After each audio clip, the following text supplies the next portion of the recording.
Chapter 839. The Path of the Celestial Emperor. Guan heard Su Han's words and couldn't help but shake his head with a smile. If this boy knew that the person he was criticizing was himself, what would his reaction be? Thinking of this, Guan actually looked forward to it a little. Alright, practice your sword well. I will accompany you a little longer, then I have to go out, Guan said seriously, restraining his smile. Su Han looked at him and curiously asked, Ancestor, you often go out. Where do you go, and can you take me with you just once? Guan pretended to be mysterious, saying, I have thousands of incarnations in the human world, and I have many identities to continue with. I cannot take you with me, it would disrupt the path of trial. Perhaps when you go out for trials in the future, you might encounter me, but you will definitely not recognize me. These words gave Su Han goosebumps. He didn't doubt his ancestor's words and began to recall his past. Had he met his ancestor during his travels in the human world? He subconsciously looked up, just in time to meet Guan's meaningful gaze, and couldn't help but shiver. Guan raised his wooden sword and continued to correct Su Han's sword technique, forcing him to withdraw his gaze. The mundane days continued. Su Han practiced cultivation every day. Although he did not experience any major upheavals, he did not find it boring at all. In the simplicity of life, being able to continuously grow stronger was what he considered the most blissful life. As time went by, the 500-year period of Son of Heaven Jie Yen finally arrived. On this day, the weather was clear and the celestial vault was cloudless for miles. Son of Heaven Jie Yen, embedded in the mountain wall, suddenly began to loosen, then leaned forward, plummeting with a dozen pieces of broken rock, shattering through the sea of clouds. The fierce wind howled in his ears as Son of Heaven Jie Yan's eyes opened, his muddy eyes gradually brightening. Boom! He crashed at the foot of the mountain, his feet shattering the ground and the mountain wall behind, dust swirling like rings as he half knelt on the ground, one hand supporting on the ground. His body began to tremble, and the dirt on his face started to crack, peeling off into pieces of dust. He slowly stood up, looking at his own hands, a wild joy appearing on his face. It's really over, Son of Heaven Jie Yen said tremulously, his voice hoarse. He had often suspected that Ancestor Master Wuxia was toying with him, which is why he was now unusually elated, more excited than when he became the lord of a realm in his previous life. His resentment towards Ancestor Master Wuxia had completely vanished. Thinking about it now, he wanted to kill Ancestor Master Wuxia, yet Ancestor Master Wuxia only suppressed him for 500 years. The punishment was too light. If it were him, he would never be so merciful. Of course, the most important is that he dared not provoke Ancestor Master Wuxia. If he could convince himself, he could live more at ease in the future. He took a deep breath, trying hard to calm his emotions. Suddenly, his gaze was drawn to a pile of white bones not far away. The skeleton was broken, scattered in the soil, and with just one look, he recognized the identity of those bones. It was the ragged-clothed boy who had called him from the mountaintop back then. As his cultivation level rapidly recovered, Son of Heaven Jie Yen also regained his ability to piece together past events. He looked at those bones and began to deduce the past of the ragged-clothed boy. That village of the ragged-clothed boy was oppressed by the demon cultivators, who occasionally let demons into the village to wreak havoc, causing unbearable suffering. He escaped with the hope of the entire village, but his talent was too poor, and no immortal cultivation sect was willing to accept him. By chance, he heard the legend of the Son of Heaven being suppressed and came all the way to find the heavenly suppressing heroic peak. Such experiences are not uncommon in the mortal world. But for some reason, Son of Heaven Jie Yen felt inexplicably irritable at this moment. Ancestor Master Wuxia promised to suppress him for 500 years, and it was just 500 years, but those who sought him ended up in a tragically broken state. Images floated before his eyes of the ragged-clothed boy's expression while listening to other low-tier cultivators talking about the legend of the Son of Heaven. That boy's face was full of longing and aspiration. Although the Son of Heaven was suppressed, in his heart, the Son of Heaven was very powerful. It was just Ancestor Master Wuxia honing him. He even believed that the Son of Heaven could end the dark era he was living in. World peace is only the big picture. For people suffering in hardship, the human world is hell. That's why the ragged-clothed boy placed his hopes upon him. Son of Heaven Jian could distinguish whether those who turned to him and demons were sincere. Rarely did anyone truly believe that he could bring a better future to this human world like the ragged-clothed boy did. Have you gained anything over these 500 years? A voice reached Son of Heaven Jian's ears, startling him to look around. His gaze focused on a giant rock to the south where a white-robed man stood, figure as firm as a peak, face blurry. Ancestor Master Wusher. Son of Heaven Jian instinctively became cautious, but then he realized that if Ancestor Master Wusher wanted to harm him, he would have no power to resist. He calmed down, thought for a moment, and said, "Yes, perhaps I overlooked the hearts of all living beings. In the future, you can still do whatever you want, and I won't stop you. But if you encounter disciples I care about, I will still intervene. Son of Heaven, you've reincarnated through the red dust for countless lifetimes. Is there anyone you truly care about? For whom do you truly fight?" After Gu An's voice fell, his figure disappeared. Son of Heaven Jian did not leave immediately, his expression changing unpredictably, his gaze involuntarily drawn to the pile of bones. In the course of reincarnation, life after life, he felt as though he had perhaps lost his way. Which path was truly that of a celestial emperor? His father gave him no hints, letting him find it himself in reincarnation. Gradually, he grew stronger to become the ruler of the human world and forgot to reflect whether his path was the right one. Is conquest really the only way to unify the world? Son of Heaven Jian stood motionless, closing his eyes. Leaves drifted before him, the sun set, and the moon rose, day after day. A few days later, cultivators who came to observe discovered that the Son of Heaven had already escaped, causing panic, and they immediately left to proclaim the news everywhere. More and more cultivators came to confirm the incident, and soon they discovered the figure of Son of Heaven Jian. Seeing Son of Heaven Jian standing on the ground, the cultivators were very nervous. As time continued to pass, the number of cultivators near the heavenly suppressing heroic peak increased, and the great cultivators of the Heavenly Spirit Tao Alliance also arrived, even starting to array themselves. Months later, snow fell, with a flake landing on the head of Son of Heaven Jian. He slowly looked up at the celestial vault, his eyes full of flying snow. Standing around the 8 directions were large flags as tall as the heavenly suppressing heroic peak, all embroidered with various divine beast emblems. Whichever direction he looked, figures of the great cultivators of the Heavenly Spirit Tao Alliance could be seen. From above, the Heavenly Spirit Tao Alliance had already set up a net of heaven and earth, leaving Son of Heaven Jian nowhere to escape. Sir, the novel Fire. Net ** website on Google to access chapters of novels early and in the highest quality. Son of Heaven Jian gazed at the celestial vault, the snow growing heavier, obscuring his vision. In each snowflake in his eyes were reflected scenes, the lives of different people, those he met in past and present lives, many only brief encounters.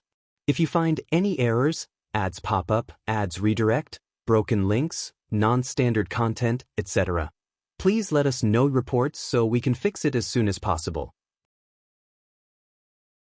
Chapter 840. No chance of winning. The news of the Son of Heaven's escape spread quickly, like a whirlwind sweeping across the land. As soon as the news reached Wusher, Su Han went to find Guan. Ancestor, I've heard that the Heavenly Spirit Tao Alliance has already surrounded the Son of Heaven.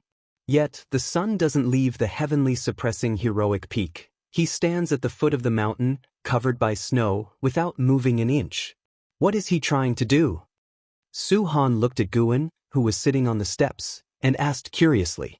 Guan was carving a bamboo sword and casually replied, "The mind resides within the chest. Who knows what he's thinking if he doesn't speak?"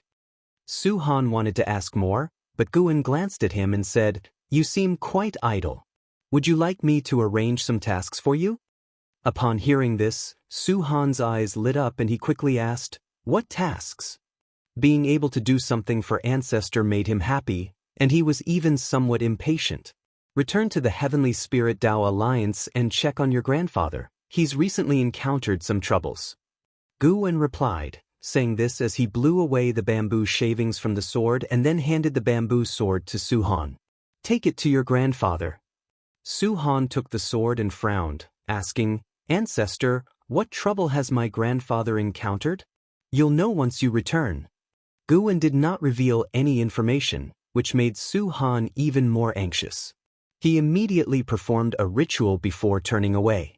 After Su-han departed, Guin stood up, stretched lazily, and raised his hand to catch a falling bamboo leaf.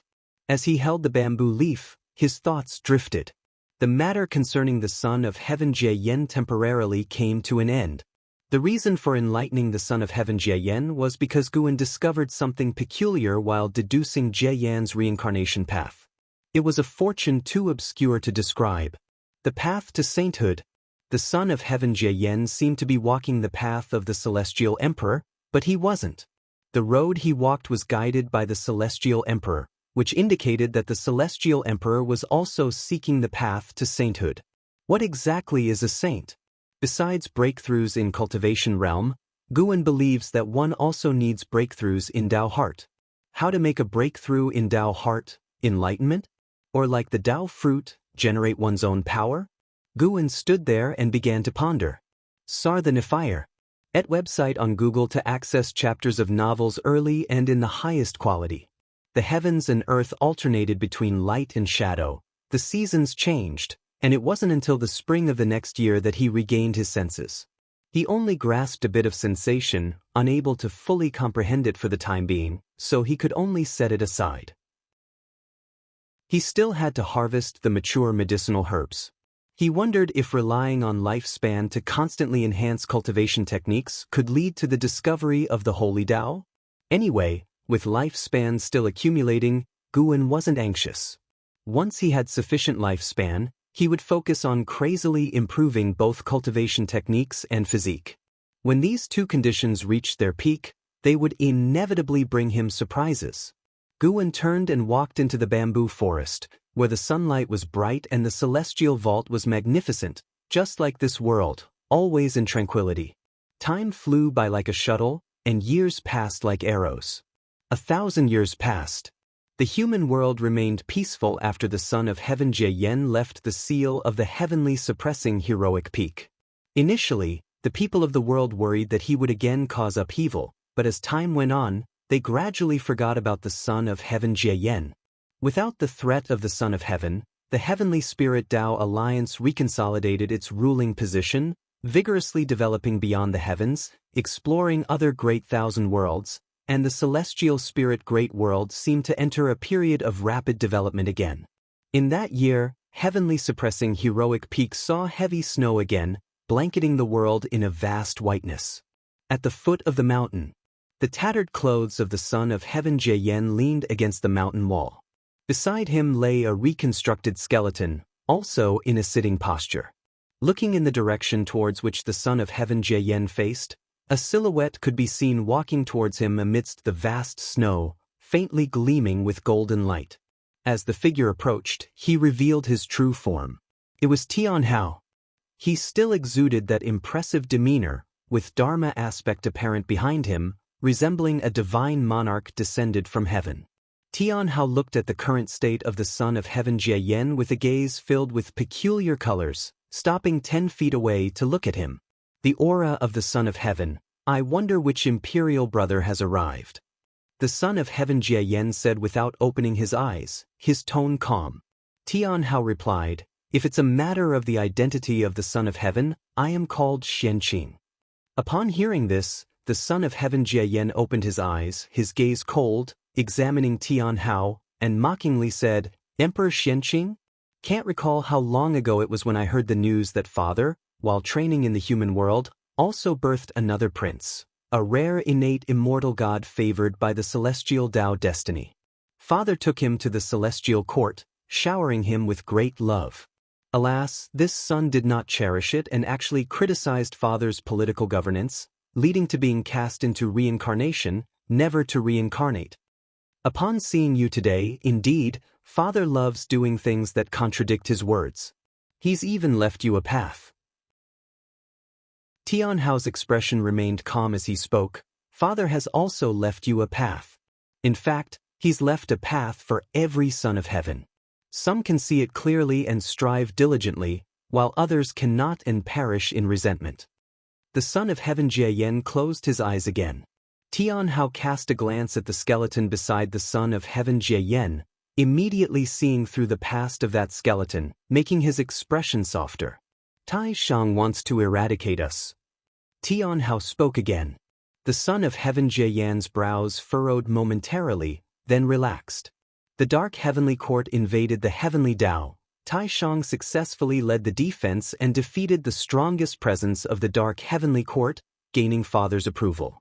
He's now in control of the celestial court's power, possibly eradicating sons of heaven who haven't pledged loyalty to him, making him the closest to the position of the celestial emperor.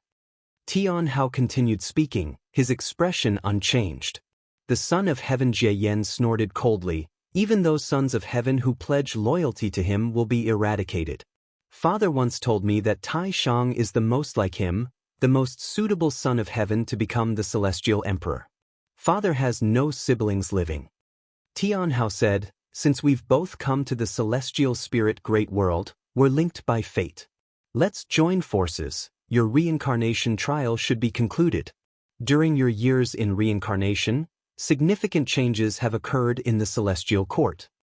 The son of heaven Jiayan remained silent, no longer responding. Tianhao didn't continue speaking but instead stood there waiting. The snow kept falling continuously as if wanting to bury the entire heaven and earth. After a long time, the son of heaven Jiayan opened his eyes, his body leaned slightly forward, and he looked at Tianhao and said, there is no chance of victory. His power is already unbeatable. Now in possession of the celestial court's power, he will surely absorb the celestial Tao destiny. Facing him leads to no good outcome. Even with a powerful presence like Ancestor Master Wuxia assisting us, there would be no chance of victory. Perhaps Ancestor Master Wuxia foresaw the current situation long ago, which is why he distanced himself from the celestial court. Tianhao stared at the son of heaven Jiayan and asked, no chance of victory, so sit and wait for death? Calmly seek enlightenment, and fleeing into chaos someday might be a path to life. I never expected the once unyielding son of heaven Jiayan to fear Tai Shang like this. Tianhao mocked him, his tone filled with disdain. The son of heaven Jiayan stared at him, eerily saying, kid, even if you find Father, you might not be able to turn the tide. Do you know why Father delegated power to him? If you find any errors, ads pop up, ads redirect, broken links, non-standard content, etc., please let us know reports so we can fix it as soon as possible. Chapter 841. Sweeping across the heavens, what do you mean? Are you saying he already has the power to rival Father? Tianhao frowned and asked, his tone suddenly turning colder. After regaining his memories, his feelings for the celestial emperor returned to their original state, filled with resentment and dissatisfaction. But undeniably, the celestial emperor was the most powerful existence in his heart. Even his master Guan could not compare. Guan secluded himself here, surely with some unspeakable secret.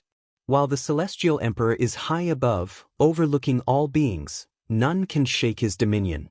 Son of heaven Jiayan remained unfazed and replied, you don't understand Father enough. Before Tai Shang, no son of heaven had wielded the power of the celestial court. If Father gets angry, even the celestial Tao Venerable would be stripped of the immortal position, falling into the red dust would be minor, and in worse cases, both body and soul would perish. How could Tianhao not know the celestial emperor's dominance? After all, he too has fallen into the mortal realm.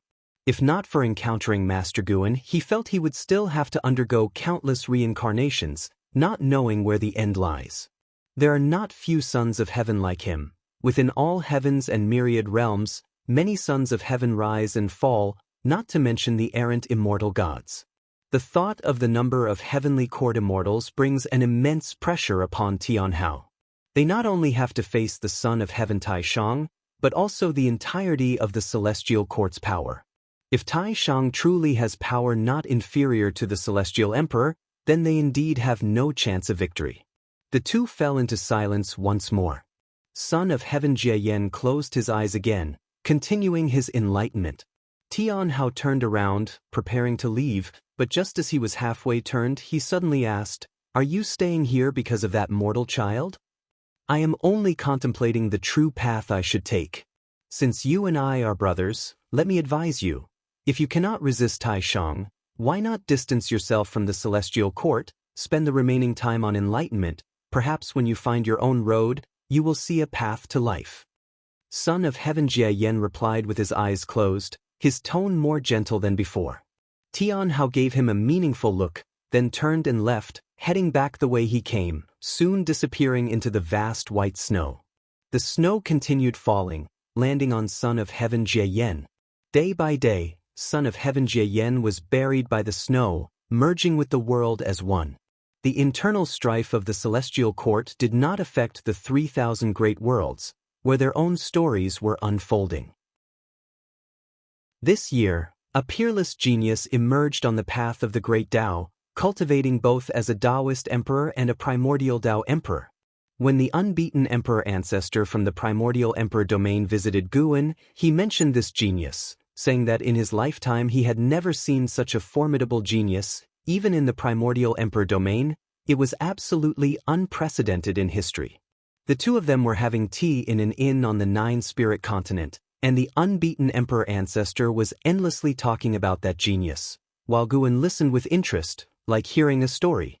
The nearby tables of guests were also drawn to the unbeaten emperor ancestor's words. The terms coming out of this old man's mouth sounded quite formidable. As for Guan, they were not too curious. Even if the Nine-Spirit continent was shrouded by a dojo, few had seen Guan's true appearance. Emperor Xian has already declared that he wants to challenge all the strong of the 3,000 great worlds, and then wage war on the primordial emperor domain, Misty Immortal Court, Ling Mountain, and other extraordinary domains. Truly arrogant, yet there are many forces that support him, and several emperor clans in the primordial emperor domain want to recruit him and absorb his bloodline.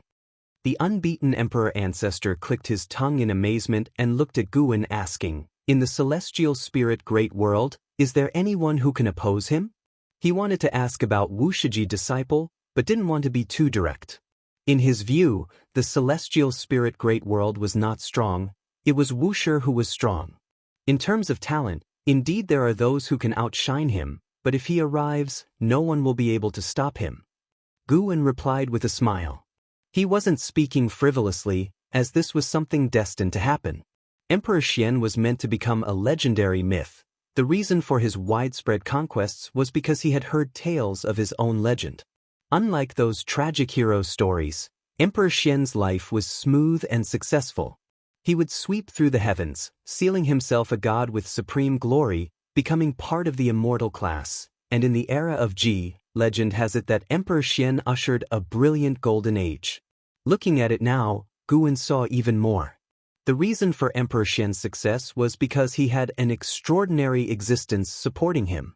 The son of Heaven Tai Shang, now the ruler of the celestial court. Indeed, Emperor Xian has grown up now. The unbeaten emperor ancestor remarked with admiration, and at the same time, he secretly respected Guan's magnanimity. It was clear from Guan's words that he was not planning to suppress Emperor Xian. The two continued their conversation, turning to the topic of the primordial emperor domain. Recently, the undefeated emperor clan was also facing troubles, and in the primordial emperor domain, there were many emperor clans. Since previously suffering a setback on the path of the great Tao, the status of the undefeated emperor clan had been declining.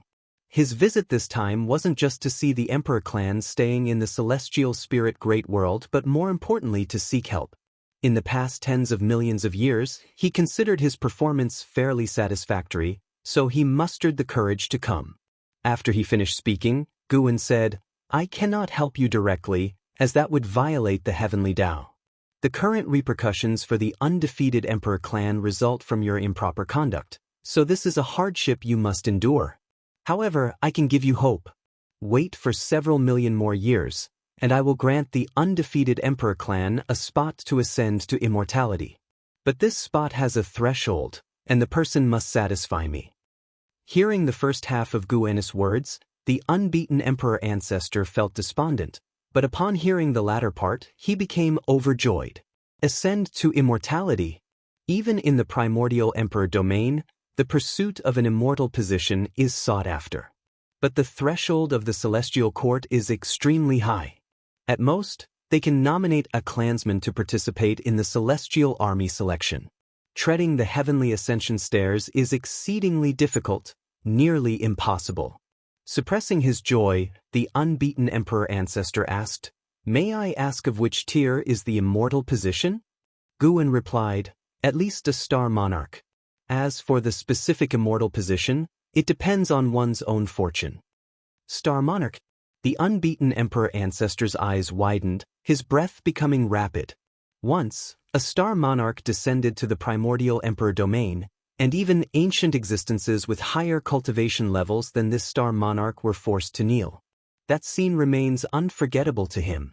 Heavenly court immortals are immortal, and this is their confidence when facing stronger forces. For immortal gods, cultivation level doesn't seem as important, such as the power of the celestial court. If the undefeated emperor clan were to bear a star monarch, it would truly soar to unprecedented heights, surpassing even its peak period. Their conversation aroused more curiosity among the surrounding people, who frequently glanced at Guin, discovering they couldn't see his true form, which surprised them secretly. With such a grand tone, could this person be one of Wushi's first 5 generations of disciples? Guin stood up and smiled. "We've had our drink. Accompany me for a walk. Together, see what the 9-spirit continent looks like now, and offer your insights." The unbeaten emperor ancestor hurriedly rose and followed Guin out of the inn.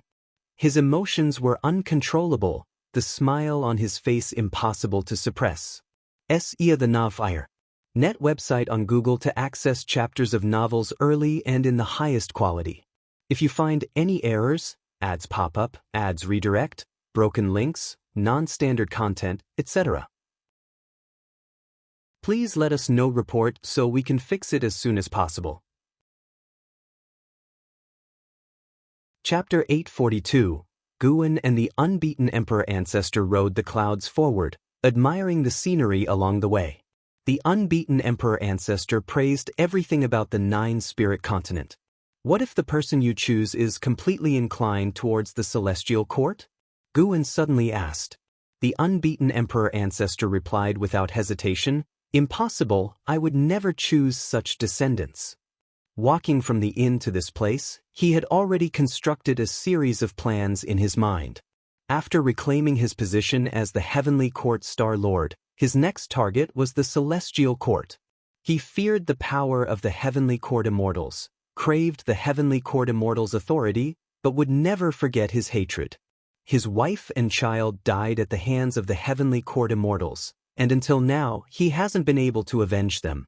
In the long years that passed, he almost gave up.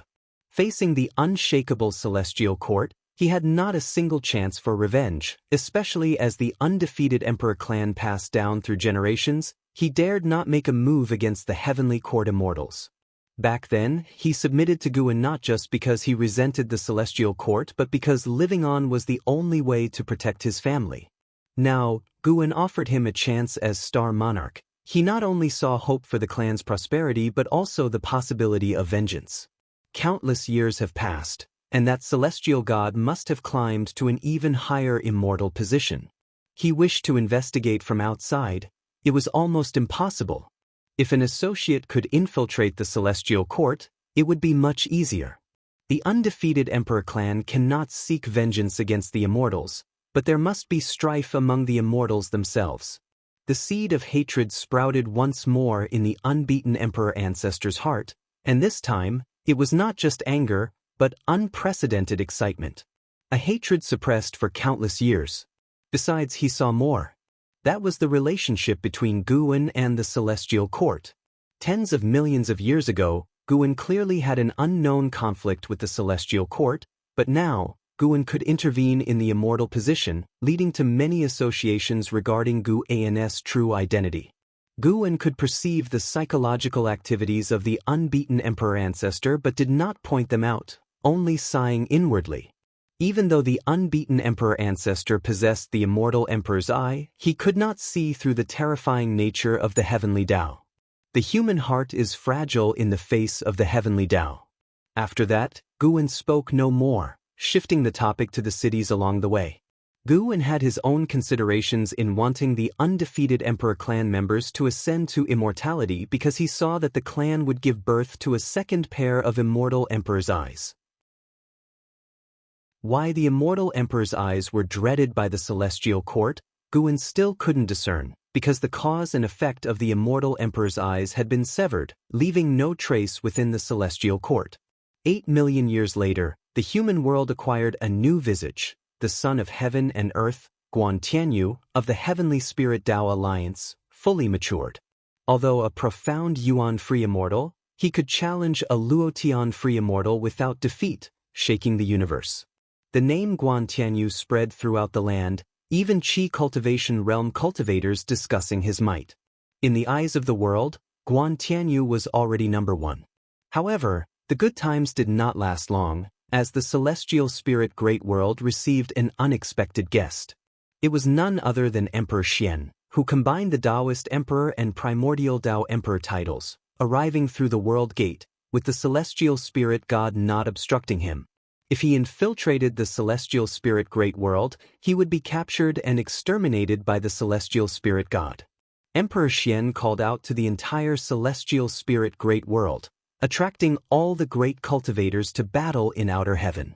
The heavenly spirit Tao alliance, as the heavenly sovereign, naturally led, but, unfortunately, news of consecutive defeats reached within the universe, causing all living beings great unease. If such a formidable existence was to invade the celestial spirit Great World, it would spell an apocalypse? In the summer of this year. Search * the Nellfire. NT website on Google to access chapters of novels early and in the highest quality.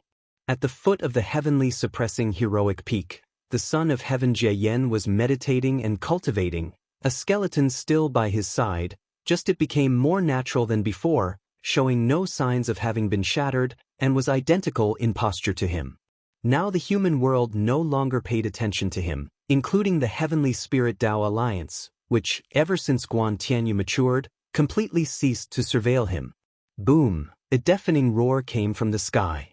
The son of heaven Jie Yen looked up to see a golden rainbow light appeared in the celestial vault, akin to a dandelion in bloom, followed by a meteor wrapped in fiery flames streaking across the celestial vault, falling beyond the horizon.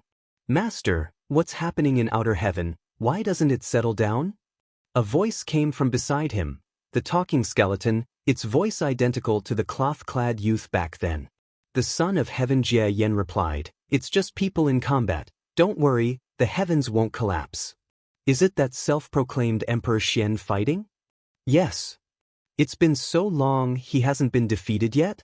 Master, will it be your turn to fight one day? You are the son of heaven, you must be the strongest in the world. If I was the strongest, I wouldn't be suppressed here. That Emperor Xian is indeed powerful. I can't defeat him, at most remain undefeated. The son of heaven Jie Yan's response made the skeleton lift its head, seemingly surprised by this answer. Afterwards, the son of heaven Jie Yan closed his eyes again and said, "All right, work hard in cultivation and transform early. It'll take you to see the human world and help address your regrets." The skeleton murmured, "I've died countless years ago, further regrets hold no meaning." The son of heaven Jie Yen did not respond, continuing with his cultivation. The battle outside continued. The celestial spirit Great World did not besiege Emperor Xian, since Emperor Xian sparred without taking his opponent's lives, preventing the heavenly spirit Tao alliance from acting recklessly. Yet as one renowned great cultivator after another was defeated, the heavenly spirit Tao alliance grew anxious. Would they truly let an outsider sweep the celestial spirit Great World? They had to call upon Guan Tianyu to take action. Guan Tianyu was indeed strong, giving Emperor Xian significant trouble. He was the longest-lasting opponent in this realm. Unfortunately, he ultimately succumbed. The Luotian free immortals of the heavenly spirit Tao alliance could no longer hold back and went into battle. The news of Guan Tianyu's defeat spread to the human world, causing an uproar. The campaigns of Emperor Xian were unending. Within years, he claimed 1,000 victories, showcasing an unmatched victory stance. In the dim cosmos, Emperor Xian stood proudly in the void, donning a silver battle armor, with 2 long sashes swirling about his waist and back. Behind the menacing helmet were 2 golden crescent moons hovering. His face was handsome, his gaze cold and indifferent, an inseparable air of arrogance exuding. With furrowed eyebrows, he scanned the surroundings, seeing all cultivators and great demons baring their teeth at him, their eyes filled with dread. Is there no stronger presence in the celestial spirit great world? Emperor Xian shouted loudly, his voice like thunder echoing endlessly, resounding in the ears of all celestial spirit beings. Ji Xiaoyu stood amidst the sea of heavenly spirit Tao Alliance people, quietly watching Emperor Xian. As an innate golden immortal, she did not intend to fight. She could see that although Emperor Xian was arrogant, he was not a great evil person. She did not wish to reveal her true power for the sake of such an individual. Why not? If you really think you're strong, go challenge Wuxia. The true powerful entities of the celestial spirit great world are hidden within the beginningless. A middle-aged cultivator couldn't help himself, shouting angrily. Upon hearing this, the Alliance hierarchs of the Heavenly Spirit Tao Alliance all frowned, but many more living beings echoed his sentiment, using Wuxia to provoke Emperor Xian. If you find any errors, ads pop up, ads redirect, broken links, non-standard content, etc., please let us know report so we can fix it as soon as possible. Chapter 843, Arrogant and Unrivaled, Beginningless. Emperor Xian raised an eyebrow, silently muttering this name. Instinctively, he calculated with his fingers, but unfortunately he couldn't deduce any cause and effect related to Wuxia, which piqued his interest. He turned his gaze toward the celestial spirit great world, his divine sense sweeping through. Only one place remained obscure. It must be the hiding spot of Wuxia. If that's the case, then I shall challenge Wuxia. Emperor Xian stepped towards the celestial spirit great world, and his words caused the faces of the gathered great powers to change drastically, yet no one hindered him.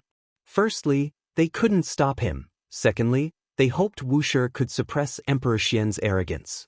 Ji Xiaoyu hesitated for a moment in the crowd but ultimately did not step forward. Emperor Xian's venture would at most disturb Brother Gu, after all, seemed quite idle. Thinking of this, Ji Xiaoyu's lips curled up, showing some anticipation. At the same time, people started to follow Emperor Xian's footsteps to watch the battle. Someone took the lead, followed by more people, and soon, the cultivators from outer heaven formed a long line, trailing Emperor Xian. They had absolute confidence in Ancestor Master Wuxia, as he had never been defeated. The only suspense lay in how Emperor Xian would be defeated. On the other side, Guan was not within the Taoist field of the beginningless. He was in the middle of guiding Shaolan's cultivation. Currently, Shaolan also reached the heaven-encompassing free immortal realm, and in terms of cultivation level, she ranked among the top 5 in the celestial spirit great world. Of course, this did not include the immortal gods. Guan was not directly helping her become an innate golden immortal. Instead, he wanted her to mature a bit more and accumulate insights. It wasn't because he favored Ji Xiaoyu more, but Ji Xiaoyu's reincarnation experiences far exceeded those of Shaolan. The two stood in a forest, Shaolan raising her right hand, with a green lotus suspended above her palm, continuously emitting silvery threads, and the light it produced illuminated her face, highlighting her expressions of anticipation, anxiety, and joy. Guan stood beside her, watching with admiration and praised, "Condensing Tao into lotus, your thought Tao has achieved something." The thought Tao is the Tao of thoughts and ideas, distinct from the soul Tao but intricately connected to it. There must be a soul to have a mind, and with a mind comes endless thoughts.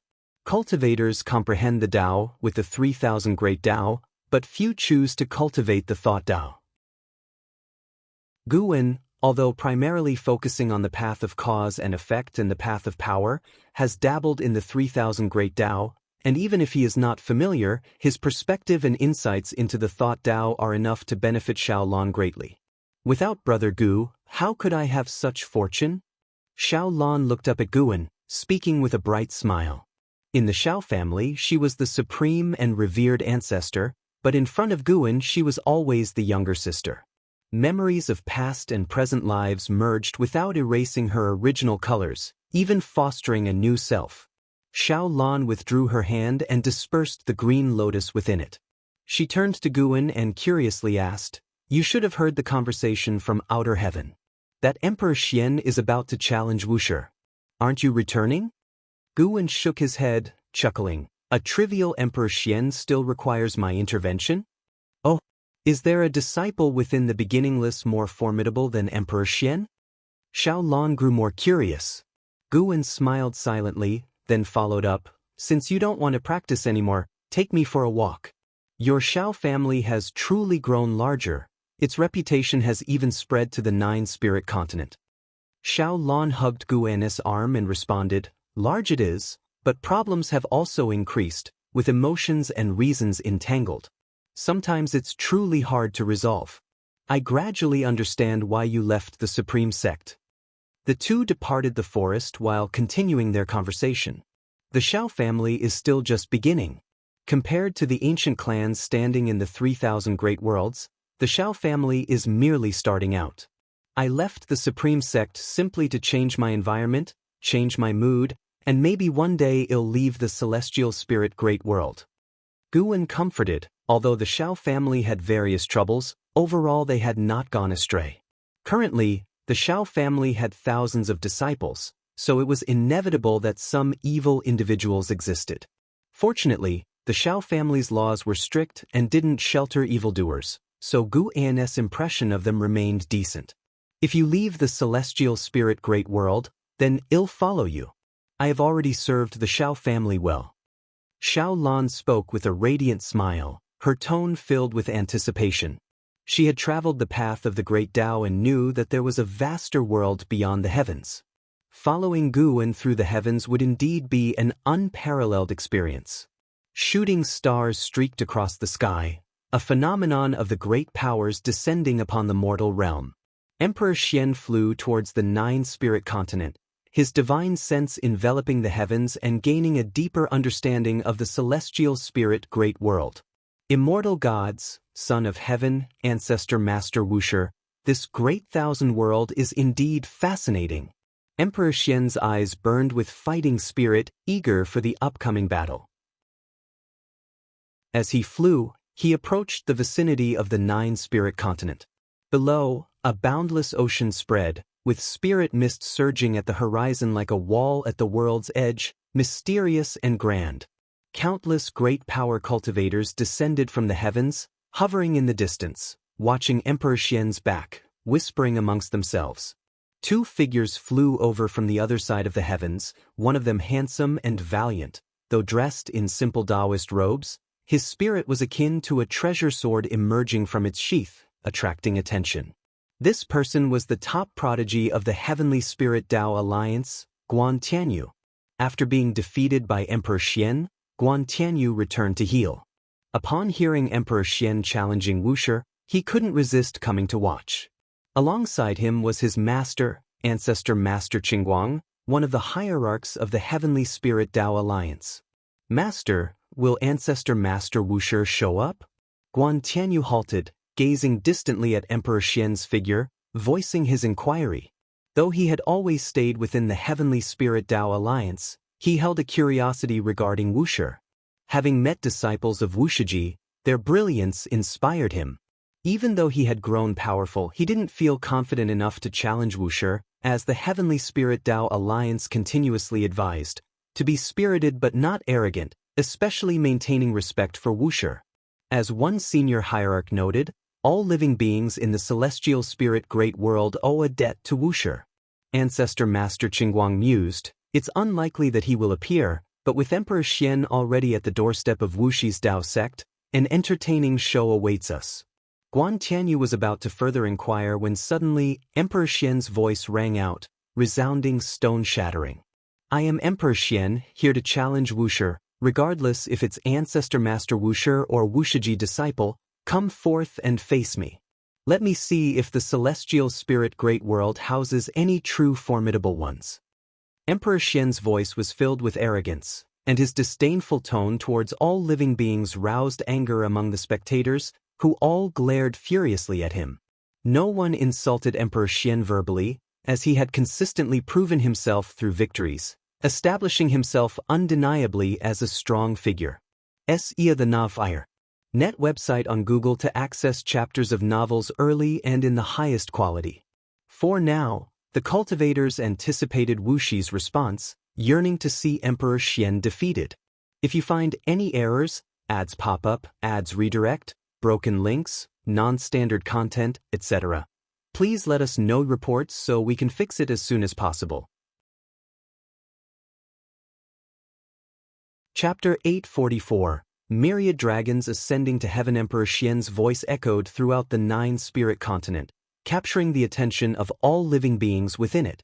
Years ago, the news of Emperor Xian challenging the celestial spirit great world had spread within the beginningless.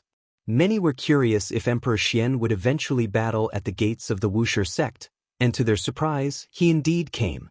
This indicated that even the great cultivators of the celestial spirit great world couldn't stop him.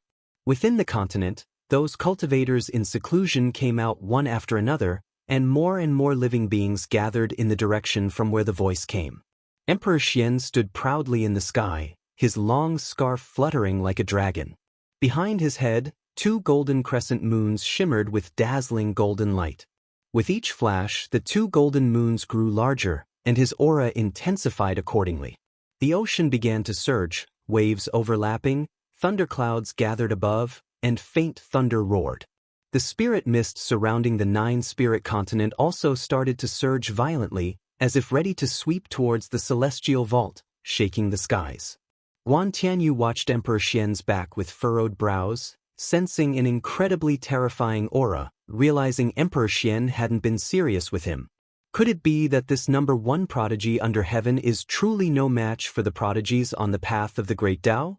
Guan Tianyu felt angry inside, not losing his fighting spirit, but thinking about how to win next time. As Emperor Xian's aura continued to rise, the rules of heaven and earth were affected, fierce winds arose, seas churned, and the heavenly spirit Tao alliance didn't just watch idly. They dispersed and formed a large array to prevent Emperor Xian's aura from affecting various regions of the human world.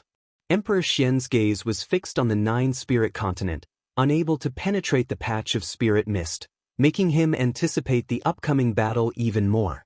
He wasn't afraid of his opponent being too strong, only of the opponent not being strong enough. Currently, no one in the celestial spirit great world could satisfy him. As his gaze follows, a section of spirit mist on the edge of the 9-spirit continent began to contract inward, as if a door was slowly opening. More and more gazes and divine senses focused on that patch of spirit mist. As the spirit mist parted, a cliff was revealed. On the cliff stood countless cultivators, men and women, numbering in the thousands. The one at the front was Nzizai. Zhuang Xian, Su Han, Duan Li, Zhen Qin, and others stood behind Nzizai, with other disciples lined up behind them, all eyes locked on Emperor Xian.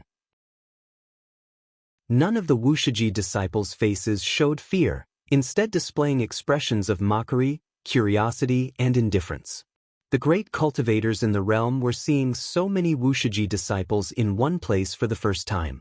Each disciple possessed extraordinary grace, and their cultivation level was startling. Although many Wushiji disciples were below the level of free immortal, there were also numerous Taoist Zhangzizai immortals, profound Yuan free immortals, and even several heaven-encompassing free immortals. Sur the Navire.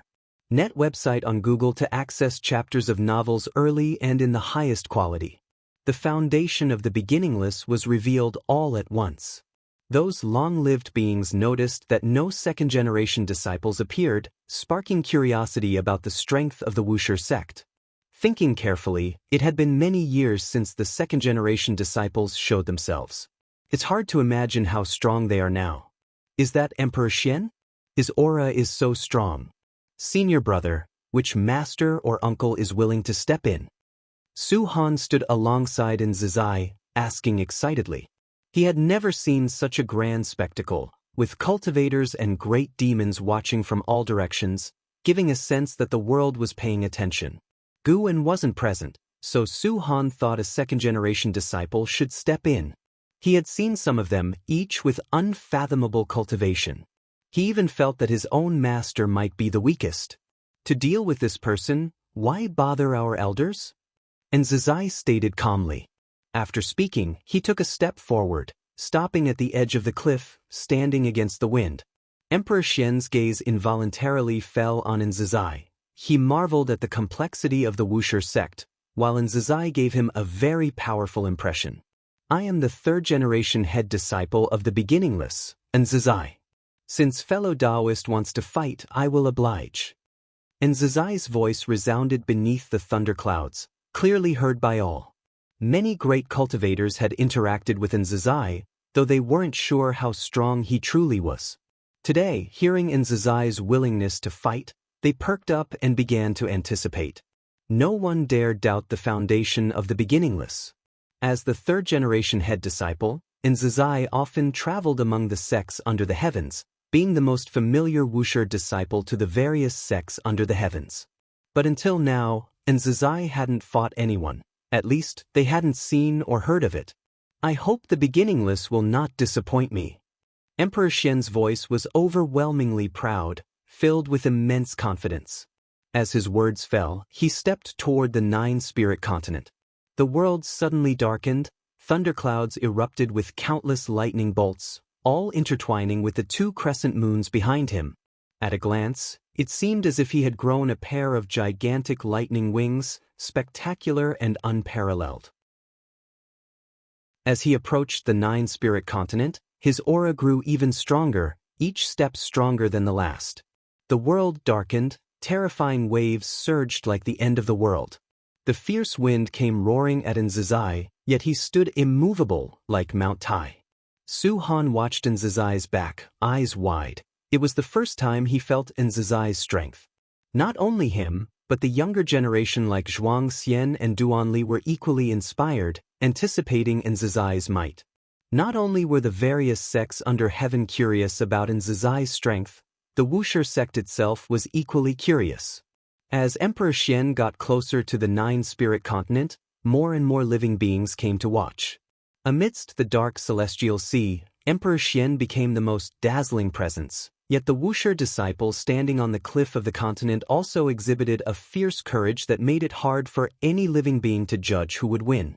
If it were the ancestor master Wusher himself, Emperor Xian would be undoubtedly defeated. But now, with Nzizai stepping up, none among the viewers dared to make light judgments. Emperor Xian's gaze remained fixed on Nzizai, and Nzizai likewise focused on him. As their gaze confrontation extended, Emperor Xian's battle intent continued to grow, with his aura strengthening accordingly.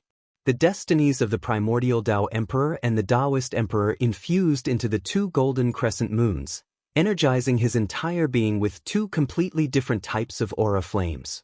Suddenly, Emperor Xian stepped again. His figure vanished into thin air, with the sky full of lightning paused above the vast sea.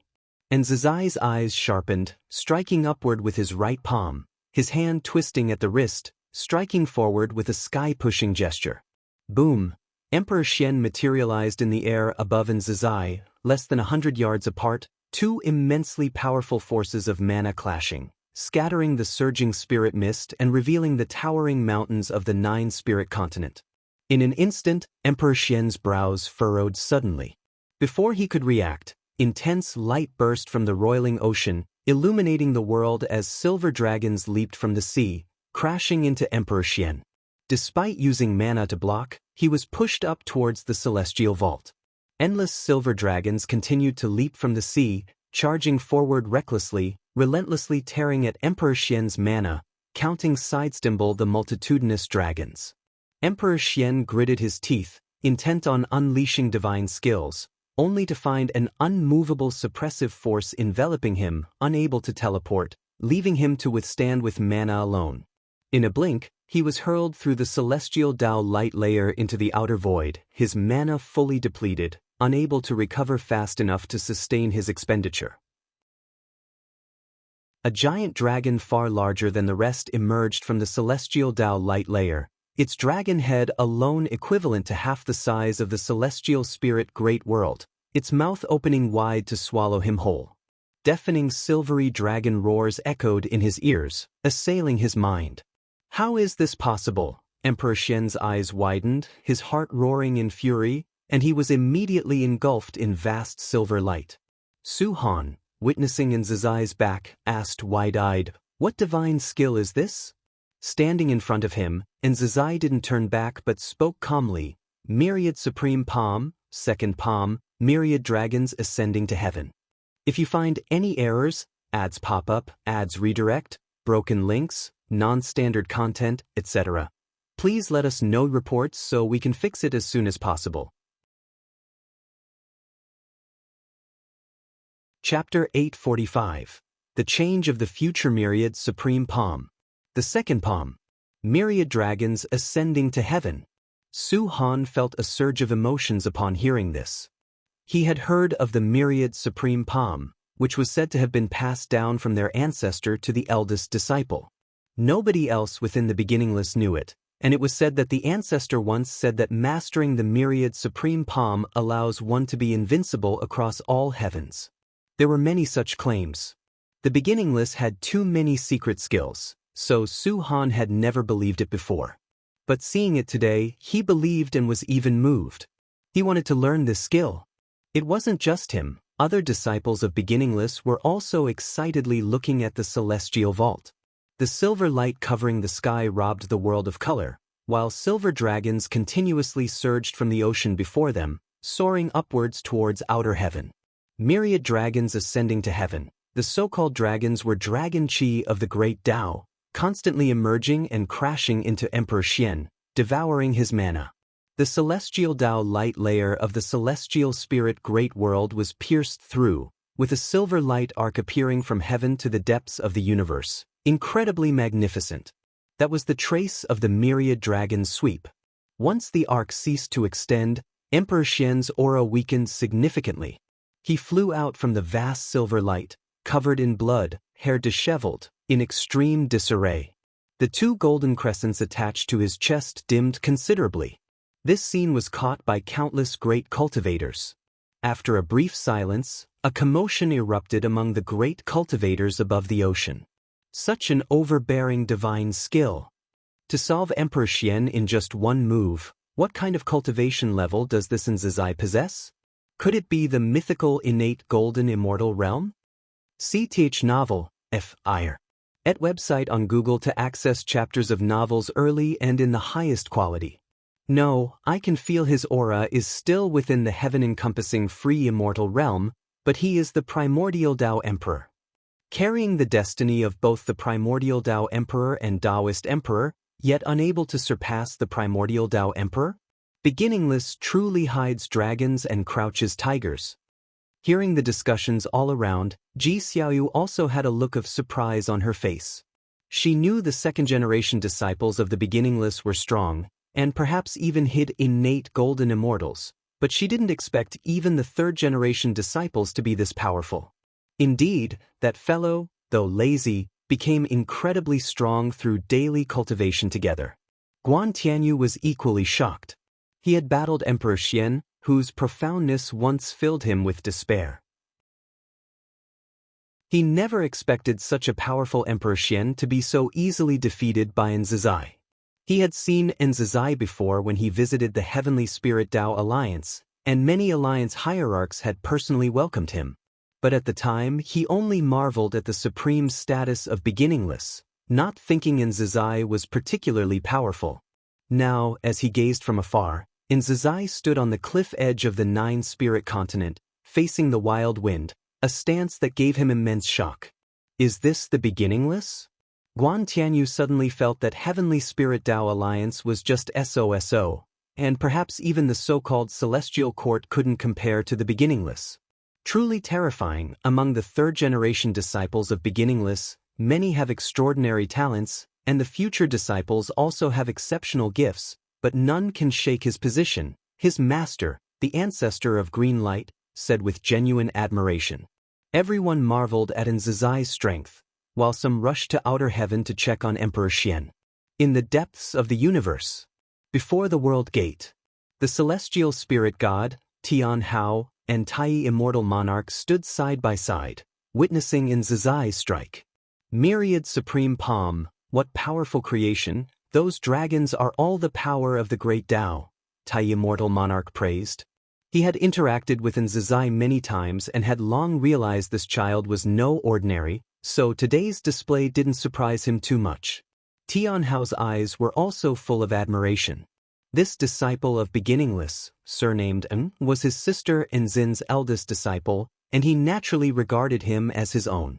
Upon returning, he wondered if he should teach Nzazai, but upon reconsideration, knowing Nzazai cultivated under their master, he would surely be outstanding. Indeed, the strength of the myriad supreme palm made even him want to learn it. The celestial spirit god spoke. This Emperor Xian is not simple, with a cause and effect of the heavenly Tao behind him. Tai immortal monarch scoffed. With such arrogance, he must have something to rely on. Elsewhere, Guwen and Xiaolan arrived at the Xiao family city, where Xiaolan had also witnessed Nzazai's move. Such an overbearing divine skill, did you teach it? Xiaolan curiously asked. Guwen smiled. I created it, 7 palms in total, and this is just the second. Can you teach me? No, only disciples in charge can cultivate it.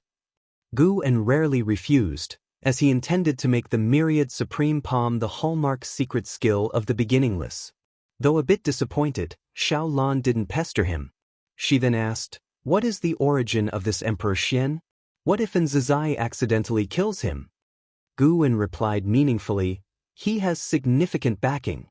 A powerful cause and effect were ready to fall upon Emperor Xian to help him recover, but unfortunately, it was invisibly neutralized by Guwen. This cause and effect came from the Tai Shang. Tai Shang can alter the destiny of all heavens. Emperor Xian challenging the Beginningless had already caused changes in the future, staining his undefeated path. However, Guwen saw Tai Shang corrected the future, preventing the news of Emperor Xian's defeat from spreading. The duel between Emperor Xian and Nzazai also sowed seeds of calamity between Guwen and Tai Shang, officially bringing the celestial spirit great world into Tai Shang's view. Guwen was unfazed. Though Tai Shang was strong, the only true contender was the celestial emperor. Currently, Tai Shang is managing the celestial court, with many tasks requiring his attention, leaving him unable to focus on the celestial spirit great world. Emperor Xian was merely his pawn. However, sometimes pawns escape the chessboard. This Emperor Xian not only had extraordinary talent but also harbored immense ambition. The all heavens and myriad realms were like a prison, countless pieces looking up at sunken, seeking not only the position of immortal gods but also the strongest throne of the celestial emperor. Brother Gu, tell me about the geniuses from other great worlds. Are there any not inferior to Emperor Xian? Xiaolan suddenly asked, her face full of expectation. Although she now stayed with the Xiao family, she had always had the heart of a strong person. Had she not failed in achieving Taoist emperor, she wouldn't have chosen to settle. Of course there are. Guwen began to recount the geniuses he had observed. Emperor Xian was indeed formidable, but to call him the first of the heavenly Tao underestimated it. The heavenly Tao was vast, with countless great worlds and powerful domains, and geniuses were as numerous as stars in the sky. Guwen occasionally observed other worlds, finding many talents catching his attention. In the days that followed, the news of Emperor Xian's crushing defeat by a third-generation disciple of the Beginningless swept the world, and the name of Nzazai and the myriad supreme palm also spread to all cultivators' ears. On that day, Nzazai's answer to Su Han was heard by many great cultivators, spreading the name of the myriad supreme palm, with some even claiming it as the top secret skill in the celestial spirit, and for a time, Nzazai even gained renown as the world's #1. Meanwhile, the defeated Emperor Xian quietly retreated, and the Heavenly Spirit Tao Alliance did not trouble him. If you find any errors, ads pop up, ads redirect, broken links, non-standard content, etc., Please let us know reports so we can fix it as soon as possible. Chapter 846. Destiny Mission in the Darkness. Emperor Xian sat meditating on a red lotus throne, dressed in a plain white robe, his hair disheveled and his brows furrowed, with 2 golden crescent moons hovering around him. This was a suffocating void, in the depths of which faint flashes of lightning and dark red nebulae surged, resembling the end of the apocalypse, where everything had already turned to nothingness. Emperor Xian's face was pale. He slowly opened his eyes, raised his right hand, and pulled open the robe on his chest, revealing tiny silver lines flowing like they were silver dragons. The remnant power of the myriad dragons ascending to heaven was still tormenting him, making him feel that he would hardly recover in a short time. Recalling the experience of facing the myriad dragons ascending to heaven, Emperor Xian's brows furrowed even tighter, his eyes full of unwillingness. Could it be that the primordial Tao Emperor is stronger than the Taoist Emperor? Emperor Xian muttered to himself, his tone filled with confusion. He could sense that Zizai was the primordial Tao Emperor, and as someone who cultivated both the Taoist Emperor and another, he was dividing his focus into 2 different destinies, whereas Zizai could channel all his energy into one great Tao destiny. In fact, earlier, he had sensed that the primordial Tao Emperor's destiny had suddenly become much stronger, but the Taoist Emperor's way of cultivating through combat was much to his liking. Now, he was wavering again, feeling that his dual cultivation of the Taoist Emperor might be an unwise move. Who says the primordial Tao Emperor is stronger than the Taoist Emperor? A cold and hoarse voice echoed, startling Emperor Xian, who turned his head to look, seeing a dark silhouette emerging from the depths of darkness, its form human-like but incredibly large, lightning flickering behind it, red clouds surging, making it appear even more terrifying. Emperor Xian squinted and asked, "Who are you?" "It doesn't matter who I am. What's important is that you need to know there is no great Tao destiny that can compare to the Taoist Emperor. Your failure is not due to the Taoist Emperor but because your killing intent is not strong enough." Upon hearing the words, Emperor Xian mocked. Can the Taoist Emperor be compared to the celestial Tao immortal gods? The celestial Tao immortal gods rely on the power of the heavenly Tao. The heavenly Tao cannot grant them true power. Once the heavenly Tao takes back the power given to them, they will be reduced to their original form. This reply from the mysterious figure made Emperor Xian regard him with more respect, realizing he was not blindly arrogant. Emperor Xian was not of mortal origin. He had long understood the heavenly court immortals, and even knowing the truth didn't hinder his curiosity about the heavenly Tao. Although he did not deny the other's words, Emperor Xian remained vigilant towards the mysterious figure. More importantly, the other gave him an eerie feeling, one that he rarely experienced. The last existence that made him feel this way was an ancestor of an emperor clan. Their coming was certainly not to persuade him to believe the Taoist Emperor was the strongest. Do you only respect the power of the Taoist Emperor alone? Emperor Xian asked, simultaneously secretly employing his cultivation technique to restore himself as much as possible, ready to escape at any moment. Regardless of whether he was injured, even in peak condition, he was afraid he couldn't defeat this person. The mysterious figure stood in the depths of darkness, unmoving, with eyes seemingly piercing through time and space, watching Emperor Xian. I came to find you because you are the most promising person on the Taoist Emperor's path.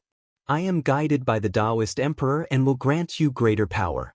However, you have just happened to be frustrated and waver in your Tao heart, which displeases me. Being defeated is not terrifying. What's terrifying is that you don't reflect on yourself but instead crave your enemy's power. The words from the mysterious figure made Emperor Xian's brows tighten, rendering him unable to refute. He believed the Taoist Emperor was inferior to the primordial Tao Emperor, simply because he felt Zizai's primordial Tao Emperor was stronger? The Taoist Emperor and primordial Tao Emperor will eventually clash, as these 2 great Tao destinies fundamentally conflict. You'd better abandon the primordial Tao Emperor. Upon hearing this, Emperor Xian was immediately displeased. He coldly snorted, "What right do you have to interfere with my choice? I choose the Taoist Emperor, not to become a puppet of the Taoist Emperor." From your words, it seems the Taoist emperor is no different from the celestial Tao immortal gods, only not as mighty as the heavenly Tao. I won't interfere with your choice, just advise you. When the Taoist emperor and primordial Tao emperor wage war, destinies will devour each other. Having two destinies will cause backlash upon you, leading to your downfall. Whether choosing the Taoist emperor or the primordial Tao emperor, you need to plan early. The mysterious figure's reply made Emperor Xian calm down again. After a moment of silence, Emperor Xian asked, "Who exactly are you?" CTH Nelfer. Net website on Google to access chapters of novels early and in the highest quality. The mysterious figure suddenly raised a hand, and a terrifying blood wind rushed towards him, causing his eyes to widen, plunging him into a trance. Emperor Xian's pupils reflected a series of battle scenes, rapidly shifting as blood-red Tao patterns gradually emerged on his forehead, like blades clashing. Not knowing how long had passed, Emperor Xian gradually came to his senses, his vision clear, as if waking from a dream, taking deep breaths while clenching his right hand over his chest. He looked down, discovering the residual strength from the myriad supreme palm had dissipated. His state had unexpectedly returned to its peak. Emperor Xian's gaze became complex. The recent memory truly let him understand what the Taoist emperor was and why the Taoist emperor was born. Since the Taoist emperor has such origins, what about the primordial Tao emperor? Emperor Xian gazed at the distant mysterious figure and asked in a deep tone. The primordial Tao emperor was merely created by a cultivator without any mission. He hoped to strengthen himself with this destiny, and one day the Taoist emperor will find the creator, but to annihilate all primordial Tao emperors will require every Taoist emperor's action, including mine. I have traveled the furthest on the Taoist emperor's path, but you have the hope to surpass me. I don't want you to hesitate or even take the wrong path. The mysterious figure's words enlightened Emperor Xian. No wonder he suddenly felt the primordial Tao emperor had grown stronger. Upon reflection, it was because the creator had made a breakthrough. Thinking that the primordial Tao emperor was backed by a cultivator made him feel awkward, just like he couldn't imagine the heavenly Tao was some entity's will. Then wouldn't all living beings be mockeries of the existence behind the heavenly Tao? Think carefully, I await your choice. After saying this, the mysterious figure turned and disappeared. Emperor Xian remained seated on the red lotus, quietly contemplating. Millions of years had passed since Emperor Xian's defeat, and the world had forgotten him, with new figures capturing everyone's attention. This year, Wuxia once again welcomed a new group of disciples, their mentors bringing them to pay respects to Nzizai. Every new disciple must face the first disciple. It's customary, every generation of Wuxia disciples must adhere to it. In the Grand Hall, a group of Wuxia disciples gathered together, laughing and talking, while the new disciples stood in a row facing Nzizai, diverse in seniority but similar in age. Their mentors weren't thinking much, all mutually complimenting each other's judgment. Nzizai surveyed these new disciples, his gaze suddenly resting on a black-clad youth among them. He narrowed his eyes, feeling inexplicably uneasy.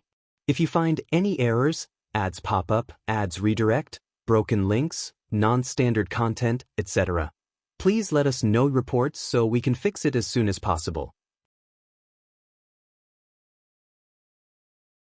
Chapter 847. Wu Xie. The young man in black looked only about 12 or 13 years old, with a delicate appearance and an unremarkable build, but his eyes were very spirited. When he saw Nzizai squint, he was so frightened that he quickly lowered his head, thinking he had offended the ancestor. Soon, the Wushiji disciples in the hall also noticed Nzizai's gaze and stopped talking, looking surprised at the young man in black. The other new disciples also became tense, sensing the subtle atmosphere, which made their hearts beat apprehensively. Could they be expelled even after stepping into Wuxia? What is your name, and why do you want to join Wuxia? Nzizai spoke, his tone indifferent, making all disciples feel tremendous pressure. Everyone's eyes fell on the young man in black, including the new disciples, increasing the pressure on him.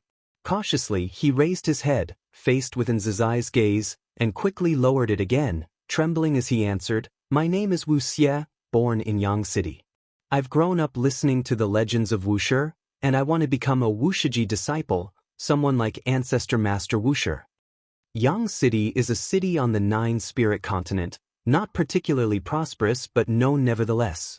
And Zizai could naturally deduce Wu Xie's background, but he wanted to hear what Wu Xie had to say. From his origins, Wu Xie appeared without any suspicious points, as if he naturally belonged to Wuxia. To this day, Wuxia recruits disciples from the Nine-Spirit continent, which is now filled with spiritual energy, producing beings with greater talent than the celestial spirit Great World, similar to the past immortal dynasty. Beings on the Nine-Spirit continent aspire to become Wuxiji disciples. Entering Wuxia sect is the highest honor. Even though the Nine-Spirit continent is harmonious, there are also conflicts in secret. If an aristocratic family produces a Wuxiji disciple, the family's status will rise significantly. Wu Xie is born into such a family, and both he and his family hope that he can become a Wuxiji disciple. Fearful of possibly being rejected, Wu Xie felt anxious and wished he could slap himself. Why did he stare at the ancestor just now? Meanwhile, he harbored a slight grievance, thinking he wasn't deliberately disrespectful, just overly excited. And Zizai's gaze was complex. Rationally, he knew Wu Xie had no problems, yet Wu Xie made him feel uncomfortable, an unease he couldn't explain. His thoughts inexplicably turned to words spoken by the ancestor many years ago, that Wuxia would give birth to a great calamity. Because of the ancestor's words, he set stricter standards for recruiting disciples, meeting each new disciple personally. And Zizai took a deep breath, aware that everyone was watching him, knowing he must remain composed. Henceforth, you are all Wuxiji disciples. Remember, Wuxiji disciples must not intervene in worldly affairs unless the world faces trouble. Brothers must not damage each other. If discovered, their cultivation level will be abolished and they will be cast into reincarnation. And Zizai said expressionlessly, shifting his gaze from Wu Xie to all new disciples. Upon hearing this, a Wuxiji disciple quickly said, "Hurry and kneel to thank the ancestor." Sar the Novel Fire. Any *T website on Google to access chapters of novels early and in the highest quality. The new disciples were overjoyed, kneeling to thank Zizai. And Zizai waved his sleeve, signaling for them to withdraw. The Wuxiji disciples left with their apprentices, and soon only Zizai and a fourth-generation disciple remained in the hall. This fourth-generation disciple, named Hai Yuan, was Zizai's most capable junior, assisting him in managing Wuxia. Hai Yuan wore a blue Taoist robe, his hair black and white, and carried an elegant scholarly aura. He frowned at Zizai and asked, "Uncle, what problem does the disciple called Wu Xie have?" It was the first time he had seen Zizai show such an attitude towards a new disciple. "Hai Yuan, remember when I spoke of the Wuxia calamity? I have an intuition that the disciple called Wu Xie is that calamity. However, he currently hasn't committed any offense, so I can't punish him or expel him," Zizai said with a complex tone. Hai Yuan had heard of this, originating from the ancestor's words, and believed it firmly. Hearing Zizai's judgment, he did not hesitate but seriously said, "Uncle, if it's difficult for you to handle, I can do it. I'll expel him." Zizai glanced at him, unable to resist shaking his head and smiling. The nephew was very similar to Zhuang Xian, except Zhuang Xian only believed in justice, whereas Hai Yuan only believed in him. Forget it, let's keep observing. If it's destined for Wuxia to have a calamity, driving him away will only lead to another appearing. Better we nurture him earnestly and see if we can overcome the celestial mandate spoken by the ancestor. Zizai smiled, dispelling the earlier gloom, even showing a hint of anticipation. He had observed Wu Xie's unparalleled talent, seemingly having a powerful physique as Dao Intent approached him, a gift unmatched by other new disciples. A disciple like him, if continuously monitored and well-trained, might become the foremost of the new generation in Wuxia. Hai Yuan heard this but did not agree. He felt the uncle underestimated human nature, but he couldn't say it outright. Hai Yuan secretly decided to closely monitor Wu Xie, and if he displayed any inappropriate behavior, he would persuade the uncle to expel him from Wuxia. On the other hand, Wu Xie had emerged from tense emotions, following his master and listening to his introductions about the peaks along the way, his eyes filled with longing. He had finally become a Wushiji disciple. He must not bring disgrace to his family and aims to become the greatest in Wusher, even making the legendary ancestor Master Wusher proud of him. Little did he know, the ancestor master he dreamed of was just hundreds of miles away. Guan sat by the lake fishing. Despite the growing number of Wushiji disciples, his aura was so ethereal that divine sense couldn't detect him unless approaching closely, allowing him peace. He too was observing Wu Xie. Interesting, managing to extend to the dojo.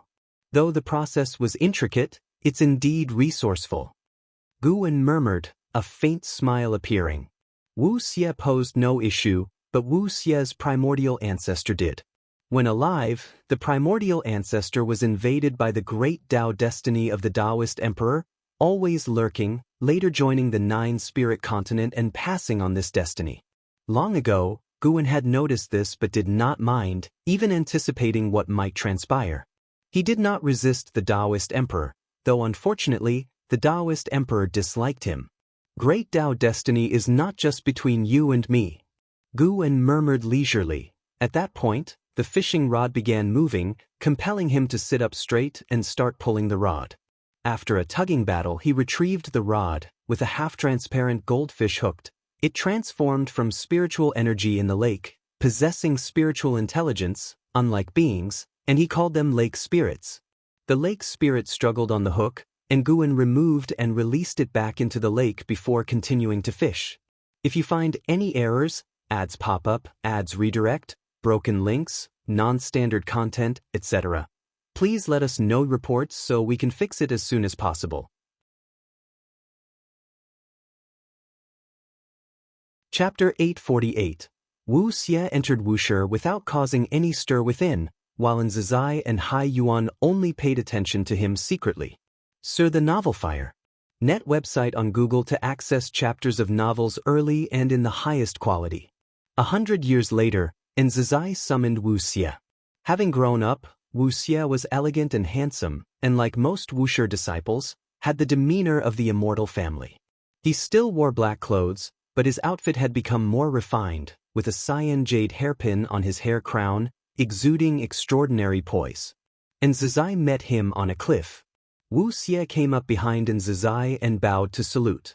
Wu Xie greets ancestor. Wu Xie's tone was neither humble nor arrogant.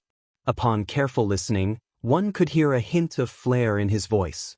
Since joining Wusher, he had been cultivating and hadn't met Zizai again, but he couldn't forget the embarrassment when he first met Zizai. On the way here, he wondered why Ancestor had summoned him. He couldn't understand but wasn't worried, because he was already a Wusher disciple. His master and his master's master both regarded him highly. Even if the third-generation senior disciple wanted to trouble him, they would need a reason. Zizai, with his back to Wu Xie, gazed at the distant mountains and forests and spoke, "Your talent is outstanding and your comprehension is rare for a millennium. I will make an exception to teach you divine skills. What kind of divine skill do you want to learn?" Upon hearing this, Wu Xie's eyes lit up, and he immediately said, "I want to learn the Myriad Supreme Palm." The Myriad Supreme Palm, which overwhelmed the Outer Heaven Emperor and gained fame throughout the land, was something Wu Xie heard his family talk about in his youth. If he could join Wusher, he must learn the Myriad Supreme Palm. The Myriad Supreme Palm can only be practiced by the Wusher senior disciple. The so-called senior disciple is not every generation's senior disciple but the one who wields great power among them. As Zizai spoke, he turned to look at Wu Xie. He examined Wu Xie and asked, "Do you think you can become the senior disciple?" "I will try hard. Since I am cultivating immortality, I have great ambitions.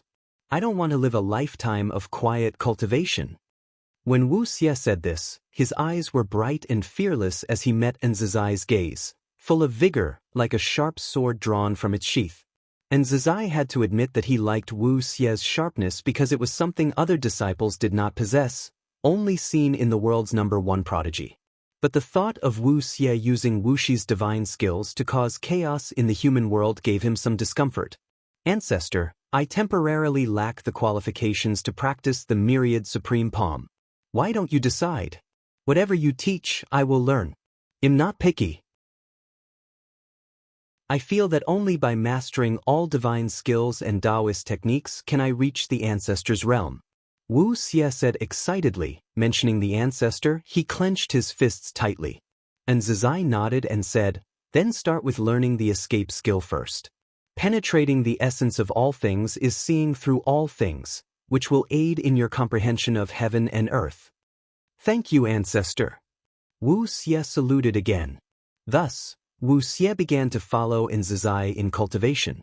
This matter spread within Wuxia. The current generation of Wuxia disciples had been passed down for 26 generations, and although Wu Xie was accepted by the 14th generation disciple, making his lineage relatively high, being specially cared for by in Zizai was rare.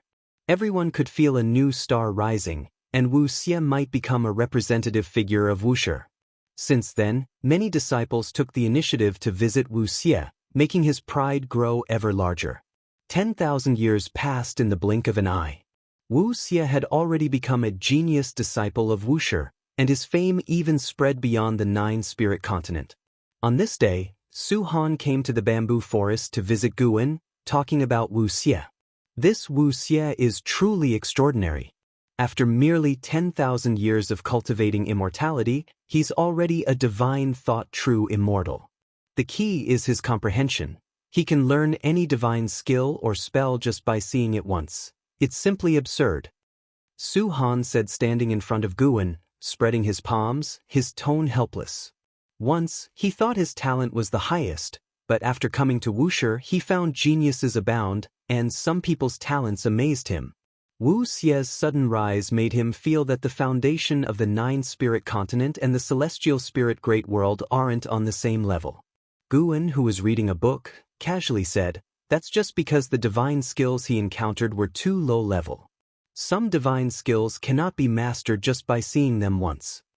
I know, but facing most Taoist techniques with such comprehension is already very exaggerated. I heard the senior brother personally taught him.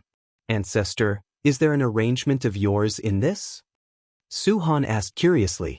He had a good relationship with Zizai, knowing Zizai's character. Since Zizai's disciples grew up, he stopped accepting disciples and wouldn't teach other disciples to cultivate. Wu Xie was an exception. Everyone could feel that Zizai had high hopes for Wu Xie, and Su Han thought the same. I am very busy and have no time to pay attention to these matters. Guan responded carelessly, then turned to a new page. Seeing his action, Su Han had many grievances he wanted to express but held back. Is Guan busy? Su Han used to think so, but after spending a lot of time with him, he truly felt that Ancestor was the most idle person. But it was precisely because he's the most idle that made his thoughts impossible to fathom. Su Han, if Wuxia faces a catastrophe and I cannot intervene, what would you do? Guan suddenly asked, his gaze never leaving the pages. Su Han, hearing this, was stunned, for he wouldn't think that Ancestor would ask meaningless questions. In an instant he thought of many possibilities, and his mood sank abruptly. I am a Wuxia disciple. I must defend Wuxia even if it costs my life. Su Han said firmly. This was indeed his heartfelt sentiment. Guan could hear that he had already hypothesized numerous terrifying scenarios. Some assumptions even amused Guan. Guan glanced at him, smiled. You don't need to be tense. There will never be a situation where I cannot intervene, only whether I want to or not. Upon hearing this, Su Han breathed a sigh of relief, and then he became alert again. If Wuxia faced a catastrophe, would Ancestor have a situation of not wanting to intervene? If it were other disciples, they might not think this far, but his grandfather came from the Supreme Sect. He knew of Ancestor's past with the Supreme Sect, knowing the Ancestor once supported and later abandoned the Supreme Sect. Could it be that one day Ancestor would abandon Wuxia? Guan listened to his inner voice, thinking he indeed dares to speculate. Actually, Guan had no intention of abandoning Wuxia, as he had personally established it. But if Wuxia faced troubles that disciples could solve, he wouldn't intervene. Recently, Wuxin had brought him insight, giving him more thoughts about wuxia. Since wuxia had grown, why not make it grow even larger? He wasn't aiming to compete, but just wanted to see if the wuxia he founded differed from the various major sects of the heavens. 10,000 years from now, you take a group of wuxia disciples to the path of the great Tao for training. It's also an opportunity for your honing. Gu said softly. When Su Han heard this, his eyes immediately brightened. He had long wanted to venture onto the path of the great Tao. If you find any errors, ads pop up, ads redirect, broken links, non-standard content, etc., please let us know reports so we can fix it as soon as possible.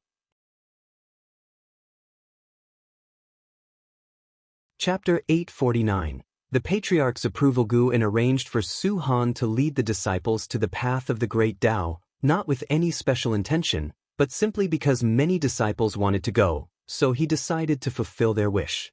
He couldn't let all the disciples stay within the beginningless forever. A cultivation lacking freedom has no meaning. Of course, Gu's change in mindset was still due to his own cultivation level's improvement, and his concerns were becoming less. Over the years, although his cultivation level hasn't changed significantly, his understanding of the Supreme Emperor of Ultimate Merging Tao has deepened, and he is even pursuing the Saint Realm.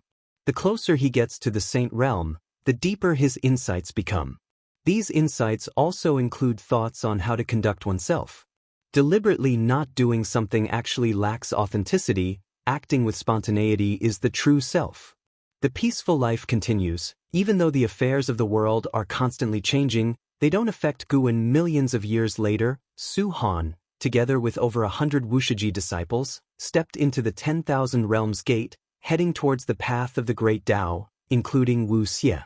And this year, the unbeaten emperor ancestor sent a descendant to cultivate within the beginningless. This child was also his chosen candidate for ascension to immortality. He not only wanted this child to become an immortal god but also hoped this child would possess the identity of a wuxia disciple. Gu did not refuse. The unbeaten emperor ancestor has branches in the celestial spirit great world. Although they do not stir the winds and clouds of the world, once their foundation unfolds, it will surely be astonishing. Gu agreed because this emperor clan behaved very discreetly, which satisfied him. For Gu, this matter was merely a minor incident, not disturbing his life pace. He let Jiangshi teach that emperor clan descendant. 8 million years later. SEA the Novel Fire. NT website on Google to access chapters of novels early and in the highest quality. Su Han returned with that group of disciples. No one had fallen, and Wu Xie once again became the focus. He was like the Emperor Xian, possessing the destiny of both the Great Tao Emperor and the Primordial Tao Emperor. The day after he returned, Wu Xie went to visit Nzizai. Nzizai had constructed a pavilion on a high peak, situated on the mountainside, providing a view of thousands of miles. Master Ancestor, I've returned.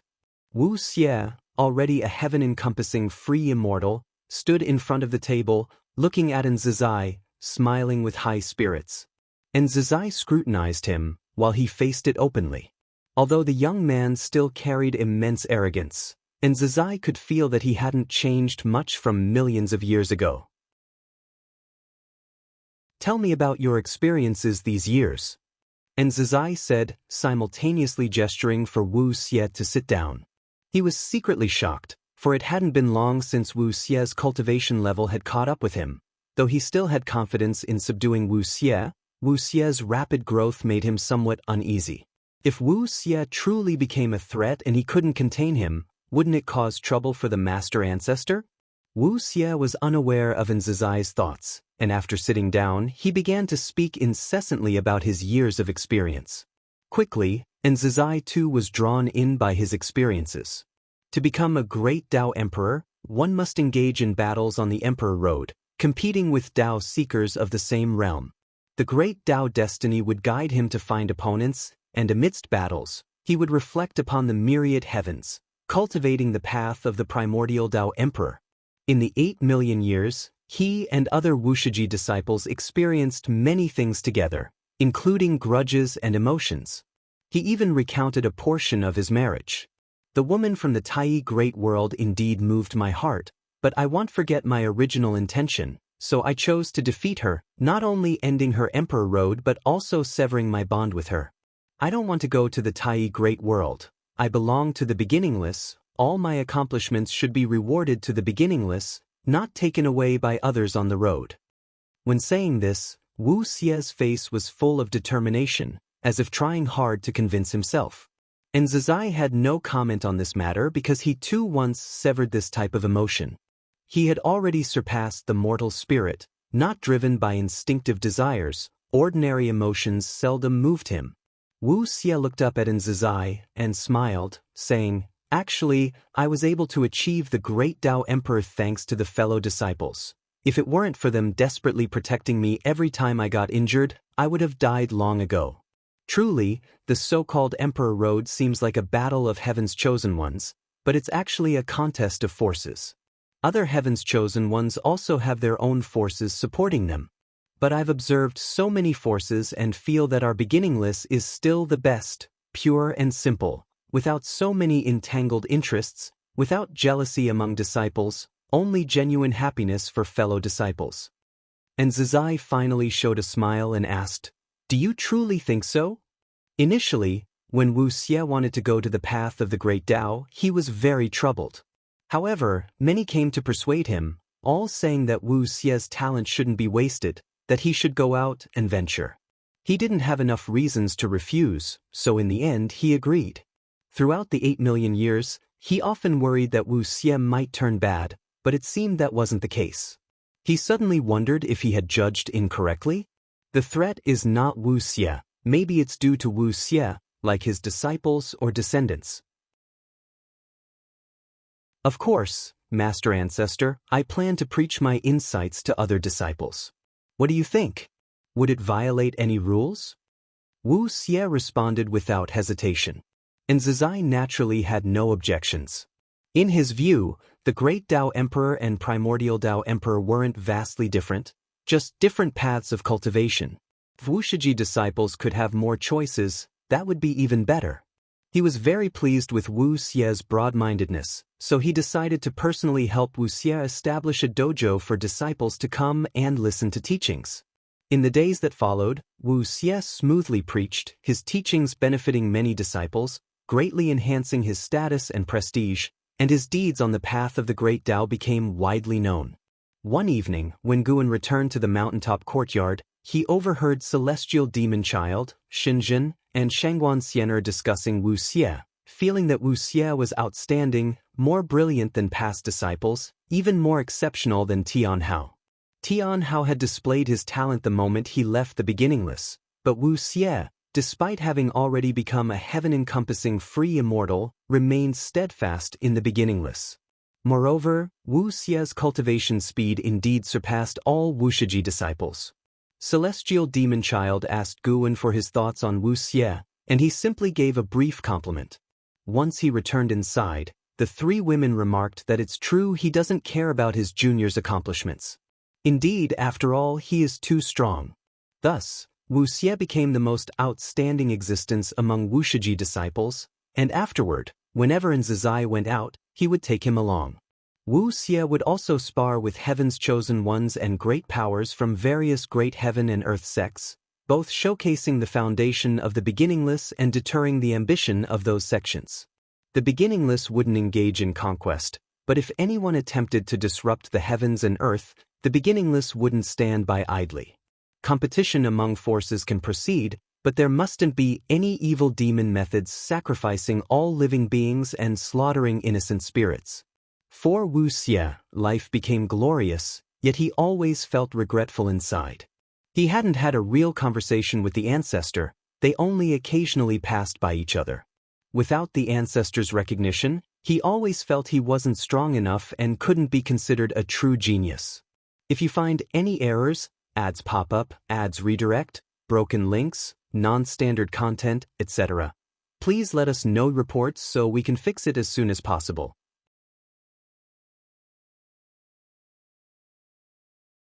Chapter 850. A Moment's Difference Rumble. In the dim cosmic void, the sound of thunder echoed, overwhelmingly oppressive.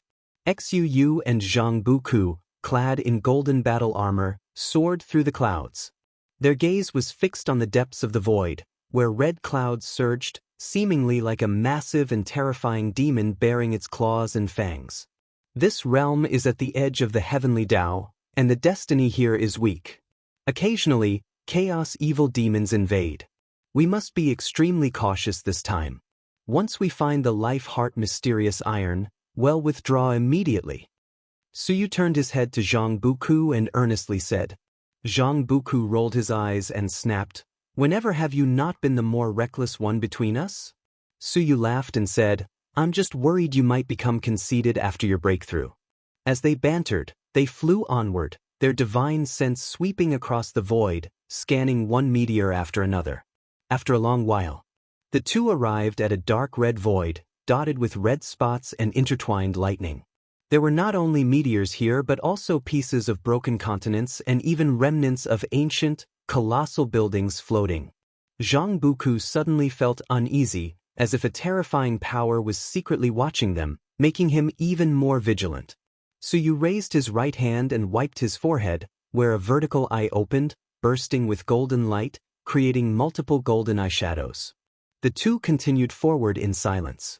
"The life-heart mysterious iron is over there." Suyu suddenly spoke. His figure flashed, appearing out of thin air on a meteor, which seemed small from afar but felt like a vast and desolate land upon his landing. Before him lay a massive iron stone reflecting cold light, like the blade of a giant sword piercing the ground, towering 1,000 feet high.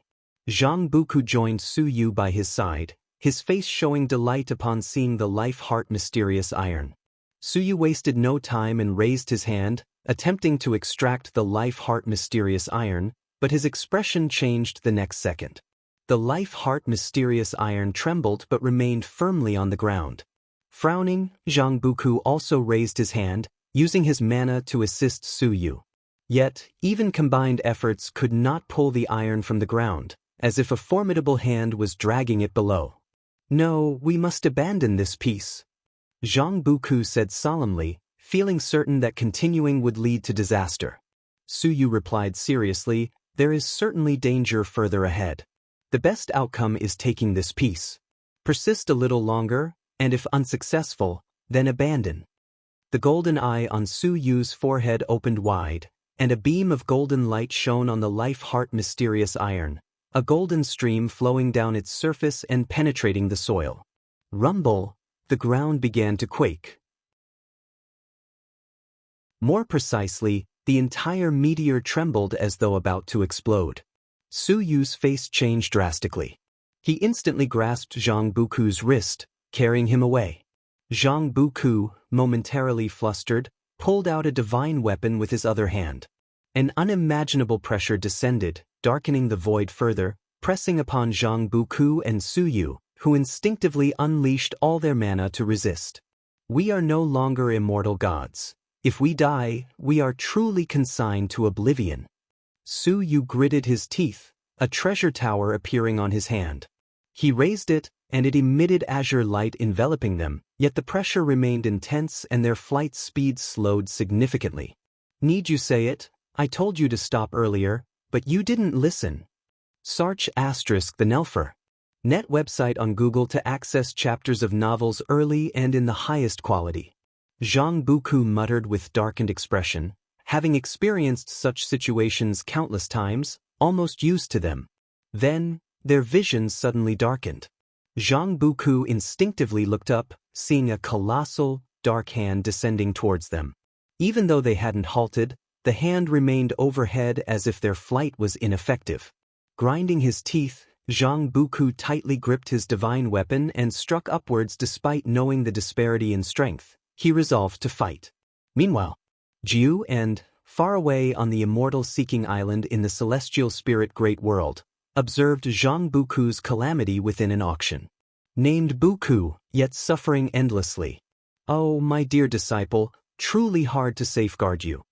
Guan murmured, seated in a private room of a pavilion, where translucent curtains allowed him a view of the terrace outside. On the terrace, a cultivator was showcasing auction items, while the other rooms were shrouded by curtains, appearing engulfed in dark mist from outside, obscuring their interiors. Guwen was not there to buy anything, just to enjoy the spectacle. The calamity that befell Zhang Buku drew his attention. Zhang Buku had cultivated in the celestial extreme 9 heavens for years, recently breaking through to the innate golden immortal realm. He and Suyu ventured to that realm to seek materials for crafting supreme treasures. Having forged the Vajra undying body, his strength far exceeded his realm, necessitating a fitting supreme treasure to reveal his divine skill's power. They faced misfortune not due to bad luck but premeditated targeting. Dark Heavenly Court. More precisely, the Dark Heavenly Court targeted Suyu, not Zhang Buku. Acting was Emperor Bone Profound Venerable, whose cultivation level was Mixed Element Profound Venerable Immortal. Even if Suyu unleashed his heavenly sun origin, he was no match for such a foe. Guwen didn't immediately intervene to rescue Zhang Buku, having foreseen Zhang Buku's future. Though Zhang Buku would endure hardship under Emperor Bone Profound Venerable, he would also gain substantial opportunities, leading to a surge in cultivation level. Even if Zhang Buku became tainted by the Dark Heavenly Court's destiny, Guwen knew ways to extricate him from the sea of suffering. Guwen looked at Emperor Bone Profound Venerable, his sentiments starkly different from their previous encounter. During their last confrontation, though Emperor Bone Profound Venerable wasn't his match, now, everything about Emperor Bone Profound Venerable was apparent to him. He could dictate his fate and negate his past. When Emperor Bone Profound Venerable led the Dark Heavenly Court against the Celestial Court, the Celestial Emperor likely felt similar. In chaos or the Heavenly Tao, Emperor Bone Profound Venerable's strength was formidable, yet to Guwen and the Celestial Emperor, he was akin to a mortal spirit.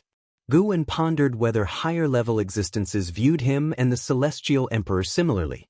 Currently, he didn't sense such power, but he would assume it existed. Such invisible pressure kept him grounded. Supreme Emperor of Ultimate Merging Tao wasn't enough for him. He aimed to not only surpass Emperor Bone Profound Venerable by 1 great realm but 2, 3, 4 even more. As long as life evolution continues, his limits won't exist. If you make the right choice for him, there's a path to life. If you choose wrongly, if the Celestial Emperor doesn't destroy you, then I will. Relaxed in his chair, Guwen propped his face with one hand, speaking softly. Everyone possesses myriad fates. A single thought can alter their destiny. Guwen kept all of Emperor Bone Profound Venerable's potential fates in view. If you find any errors, ads pop up, ads redirect, broken links, non-standard content, etc., please let us know reports so we can fix it as soon as possible.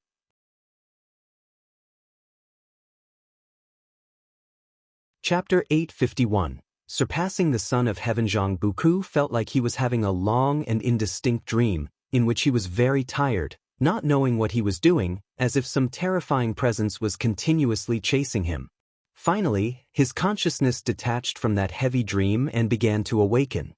He opened his eyes, and what came into his view was the endlessly high gray sky, clouds layered circle upon circle, making the sky appear so distant. He widened his eyes, suddenly sat up, and discovered he was sitting on the water's surface, with a sense of grounded stability beneath him, as if it were solid ground. He focused his gaze and saw at the end of the water surface a vast fog, while in front of the fog, Suyu stood, facing away from him.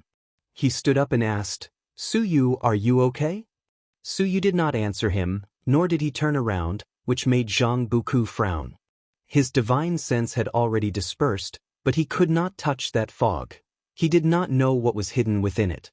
The divine sense swept in other directions, finding no signs of life for the time being, which made him suspect even more that an unknown and terrifying existence was hidden in the fog. Seeing that Suyu was still not turning around, Zhang Buku hesitated for a moment before stepping forward. His divine sense could perceive Suyu's expression. Suyu was not lost in a trance but was frowning, his eyes fixed on the front, seemingly observing something.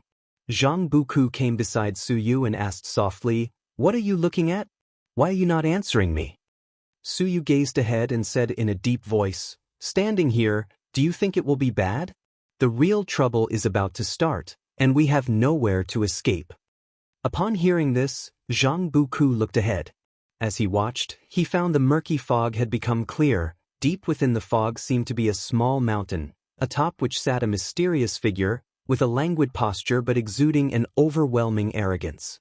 Looking at this figure, Zhang Buku suddenly felt a strong urge to kneel in worship. He struggled to control this emotion, which made his whole body stiff.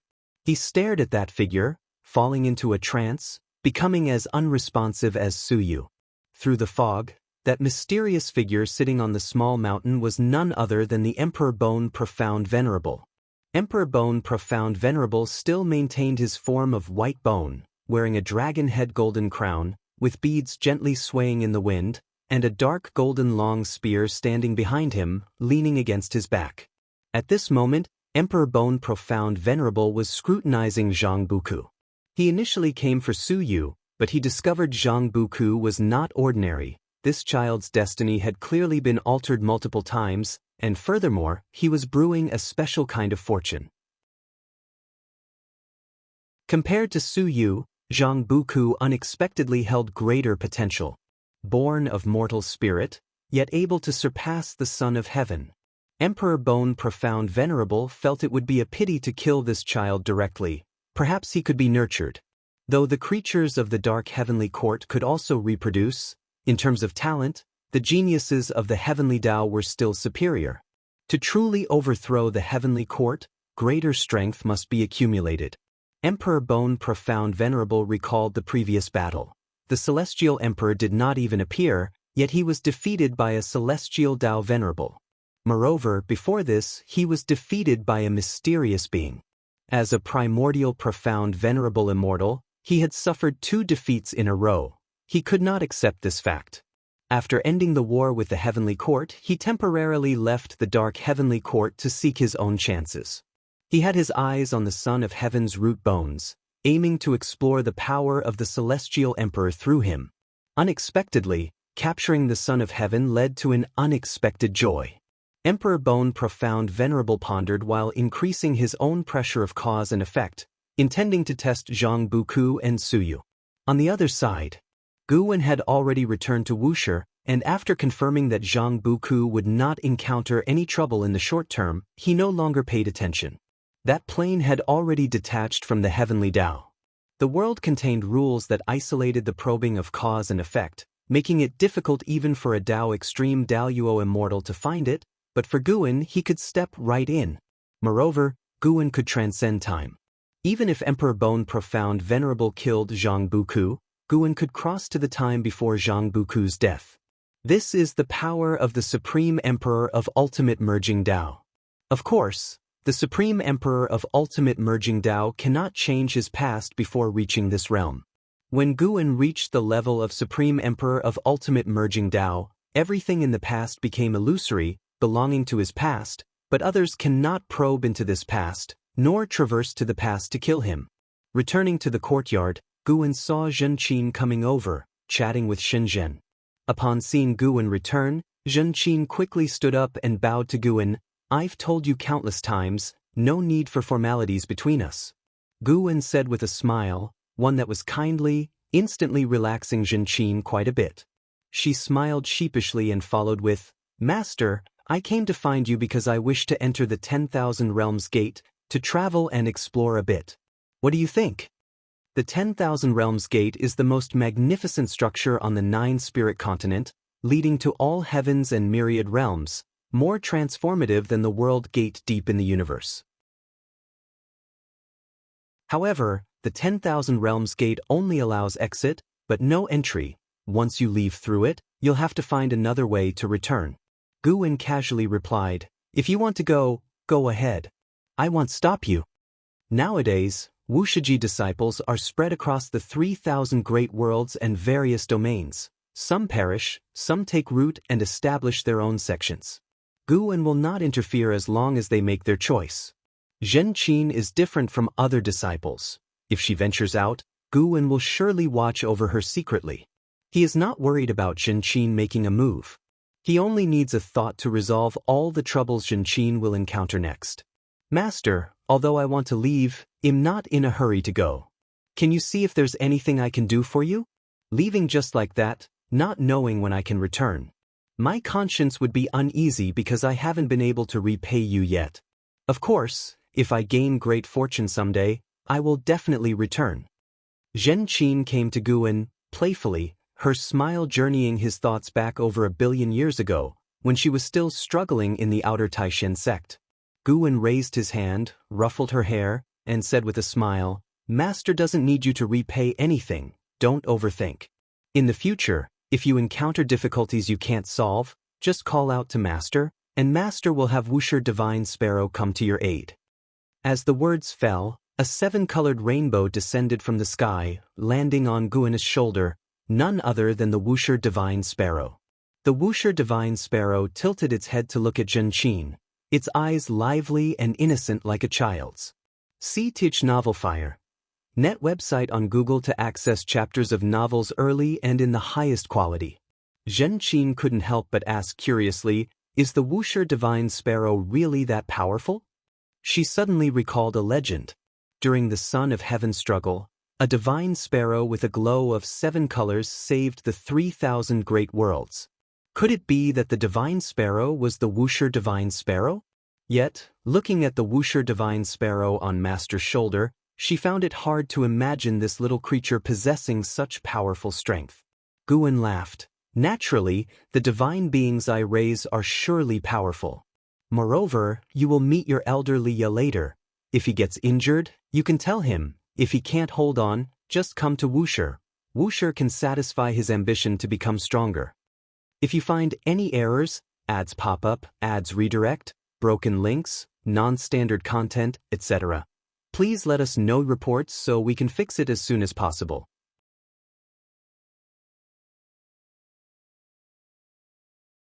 Chapter 852. The calamity returns. Even though she received Gu An's promise of protection, Zhen Qin did not let down her guard. Before entering the 10,000 Realms Gate, she chose to enter a lengthy seclusion. Time continued to pass. Following an exon, another innate golden immortal emerged within the beginningless, none other than the Blood Prison Great Saint. The breakthrough of the Blood Prison Great Saint caused quite a stir, sparking a pursuit of becoming innate golden immortals within the beginningless. Now in the Taoist field of the beginningless, the number of heaven-encompassing free immortals surpassed 50. Excluding second-generation disciples, everyone else is among the most outstanding talents of each generation, not inferior even compared to past figures like Tian Hao, Zhao Rushan, Emperor Tianhong, and Yuan Luo. In the midst of this trend, Zhen Qin quietly entered the 10,000 Realms Gate, which Su Han only found out about afterward, leaving him very concerned for Zhen Qin. 20 million years later, someone achieved the innate golden immortal realm, shaking the entire dojo. It was none other than the 15th generation disciple, Wu Xie. He was the youngest innate golden immortal within the beginningless, making any genius pale in comparison. Even second-generation disciples came out of seclusion to witness him. Wu Xie crossed the tribulation within the dojo with an earth-shattering commotion. Upon successfully crossing it, he continued to consolidate his cultivation, attracting many disciples to observe. In the courtyard, Guan was sitting on a chair in front of the artifact refining cauldron, one hand holding a book and the other controlling the Taiching True Fire underneath the cauldron. SAR the Novel Fire. NT website on Google to access chapters of novels early and in the highest quality.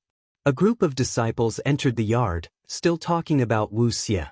The fact that a 15th generation disciple surpassed many second-generation disciples to achieve the innate golden immortal first truly surprised them. They had always paid attention to Wu Xie and believed he had unparalleled talent, yet when Wu Xie surpassed them, they felt it was unreal. Such a cultivation speed was truly exaggerated. And Zizai also came. He had not yet achieved the innate golden immortal realm but was still genuinely happy for Wu Xie. He once worried that Wu Xie would become a scourge for the beginningless, but after tens of millions of years together, he believed Wu Xie would not be that scourge. And Zizai quickly approached Guan, bowed and excitedly said, "Ancestor, Wu Xie really achieved the innate golden immortal." Guan did not look at him, only responding with a hum. And Zizai noticed spiritual energy surging within the artifact refining cauldron. Bravely, he asked, "Ancestor, Wu Xie hasn't done any great deeds, but he's now a genius representative among the disciples of the beginningless. Do you think you could grant him a Dao treasure?" The Dao treasures Guan gave them were exceptionally powerful. Outside, they had never encountered treasures stronger than Dao treasures. Dao treasures could not only facilitate combat but also help them cultivate and guide them in understanding the great Dao. Dao treasures have become the highest award within the beginningless. And Zizai had always known of Wu Xie's desire for the ancestor's approval. He secretly wondered why the ancestor gave special care to Su Han and Duan Li but never showed interest in a talent like Wu Xie. Achieving the innate golden immortal is indeed impressive, and the Dao treasure within this cauldron was crafted for him. Guan replied. He neither particularly favored nor disliked Wu Xie and naturally wouldn't suppress him. Wu Xie's achievement of the innate golden immortal indeed invigorated the beginningless disciples, deserving of a reward. Upon hearing this, and Zizai was taken aback, asking, "Ancestor, you opened the cauldron millions of years ago. Could it be that you foresaw he would successfully break through?"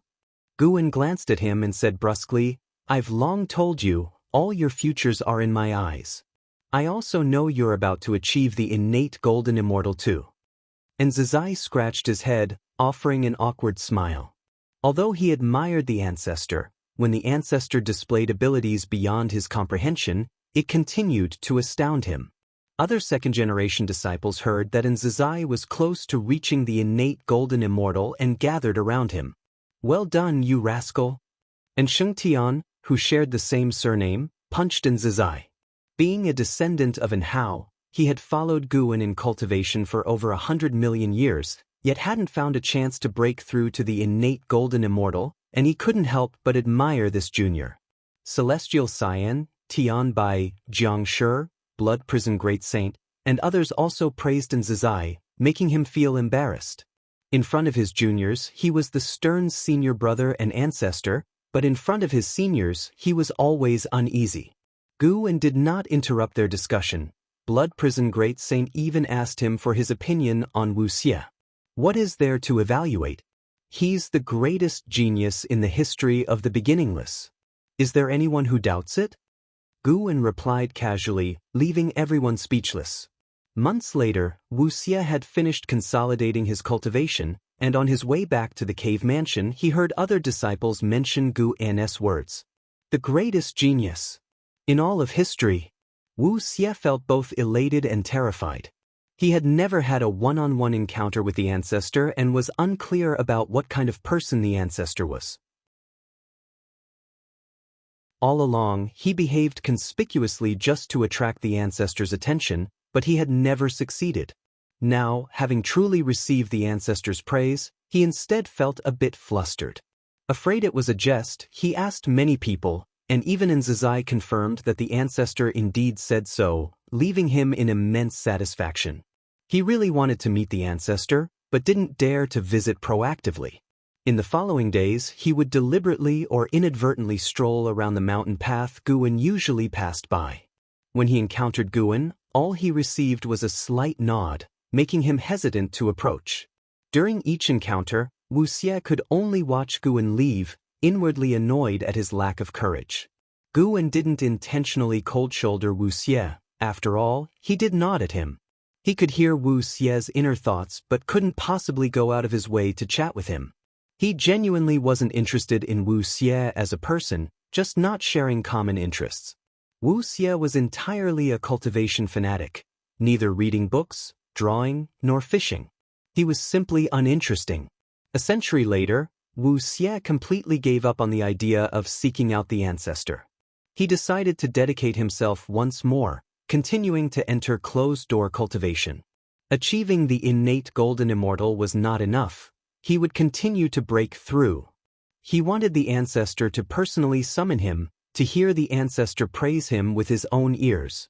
This goal invigorated Wu Xie greatly, making him train even more diligently than before his breakthrough into the innate golden immortal realm.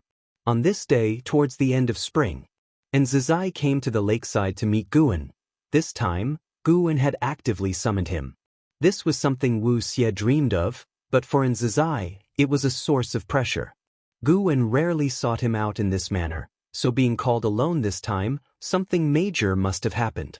Sure enough, just after he finished bowing, he heard the first sentence from the ancestor which made his expression change hugely. The calamity of the 3,000 great worlds is here again.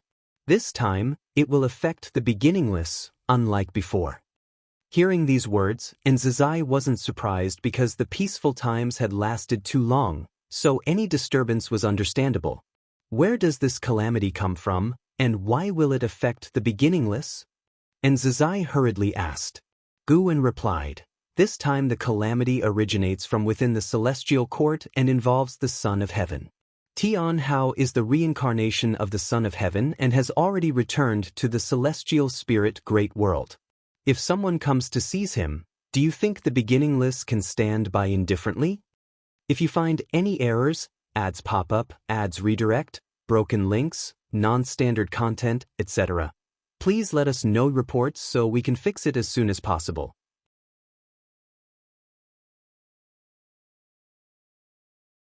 Chapter 853, Marshal of Heaven, the Celestial Court.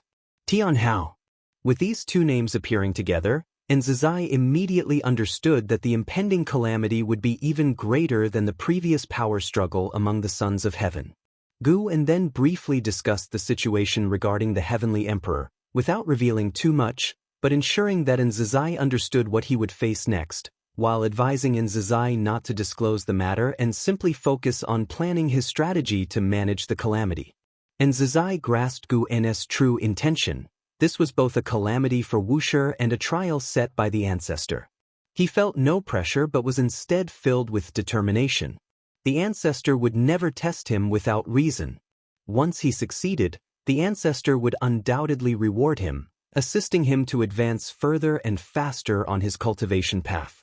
Alright, go back and cultivate. Guan concluded their conversation, and Enzazai immediately paid his respects and took his leave. After Enzazai departed, Guan remained by the lakeside, continuing to fish.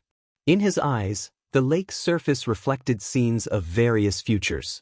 In the future, immortal gods would descend to the human world to slaughter the immortal cultivation sect, under the pretense of eradicating chaos evil demons. This was a tactic aimed at Xianyuan human venerable, who, when facing the overwhelming power of the Heavenly Emperor, would have no choice but to accept the immortal gods cleansing the human world. The masses, unaware of the celestial court's internal conflicts, would blame the disasters brought by the celestial court on Xianyuan human venerable, causing his faith to plummet and eventually leading to his immortal position being undermined until it was stripped away by Zhangtian. Without his immortal position, the Heavenly Emperor would have countless ways to eliminate Xianyuan human venerable, while also reclaiming control over the 3,000 great worlds to establish a new order. The Heavenly Emperor's methods were truly ruthless and merciless.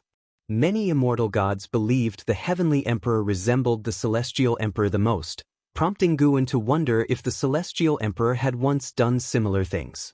Perhaps the 3,000 great worlds truly harbored chaos evil demons, yet the Heavenly Emperor merely desired to leave the inhabitants of the 3,000 great worlds destitute. For the sake of power struggles, he trampled on all living beings carelessly, a behavior that Guan could not condone. However, there were countless individuals like the Heavenly Emperor, and Guan realized that if he tried to manage them all, he would never have a moment of peace. Evil is itself a part of the world, guiding toward good is the righteous Tao, but evil cannot be eradicated. Guan would not extend his responsibility to cover the 3,000 great worlds. Protecting the celestial spirit great world was sufficient. Great calamities are ordeals that all beings need to undergo. Life is not always smooth for every living creature, and Guan wanted to see how Wuxia would perform in this great calamity. Since the end of the power struggle among the sons of heaven, the number of Wuxiji disciple had doubled, seemingly harmonious, but all under the guise of Wuxi's strength. Of course, for Guan, this great calamity also felt like a grand drama. Though the Heavenly Emperor acted against the 3,000 great worlds, he underestimated their essence. Little did he know, this conflict would exceed his expectations. Chaos evil demons would indeed emerge, and even the celestial Tao Venerable would get involved. Guan was quite hesitant about whether to engage in a battle with the Celestial Emperor. Once he appeared openly with his grandeur, the Celestial Emperor would surely appear. According to his nature, he would definitely not engage in a battle unless he felt assured, and it wouldn't be stable unless he was a layer higher in the great realm above his enemy. Yet he had formed a bond with the Celestial Emperor during reincarnation, and it would be regrettable not to spar with the Celestial Emperor in the same realm. Although he hadn't yet found the opportunity for a breakthrough, his intuition told him that if he did, the Celestial Emperor could never catch up. Forget it. Safety is the most important. Guan decided he couldn't define the Celestial Emperor with imagination. He must consider the Celestial Emperor as the strongest, most evil enemy in order to prepare for any situation. Encountering a less malignant Celestial Emperor would be optimal. In thoughts, overestimate your opponent as much as possible. Guan thought while simulating the future. In the bright cosmic void, devoid of stars, only fragments of luminous clouds existed, some like the creation god mountain, others resembling divine beasts crouching, extraordinarily serene. Deep within the void, atop a sea of clouds stood a palace with red eaves, incessantly emitting golden glow. Above the door hung a placard engraved with Great World Divine Palace. Inside the palace, Xianyuan Human Venerable sat cross-legged on the lotus seat atop the high platform, his mana spreading, displaying a heaven and earth Dharma image behind him. Suddenly, footsteps echoed from the entrance, reverberating within the hall. Xianyuan Human Venerable slowly opened his eyes, gazing at the visitor, his brow furrowed. A man clad in silver battle armor approached, two large flags inserted on his back, a miniature flood dragon perched atop his crown, spirit mist rising at his feet, his entire presence imposing. The Marshal of Heaven. Xianyuan Human Venerable enunciated the visitor's title. Your Highness Xianyuan, I am here at the command of the Supreme Heavenly Monarch.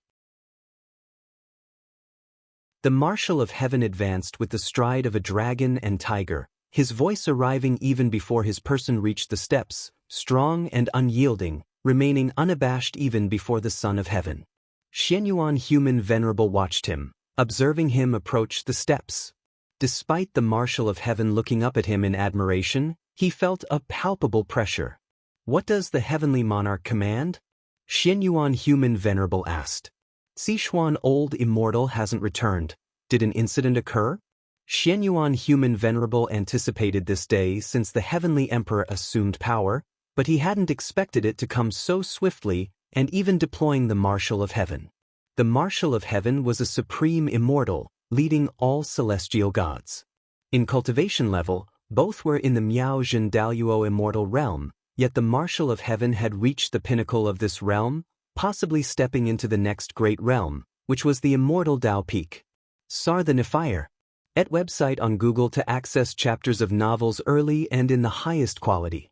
The Marshal of Heaven spoke emotionlessly. Since the dark heavenly court was repelled, the heavenly monarch has been divining the remnants of the dark heavenly court, foreseeing that the 3,000 great worlds concealed the dark heavenly court's chess pieces, requiring complete eradication.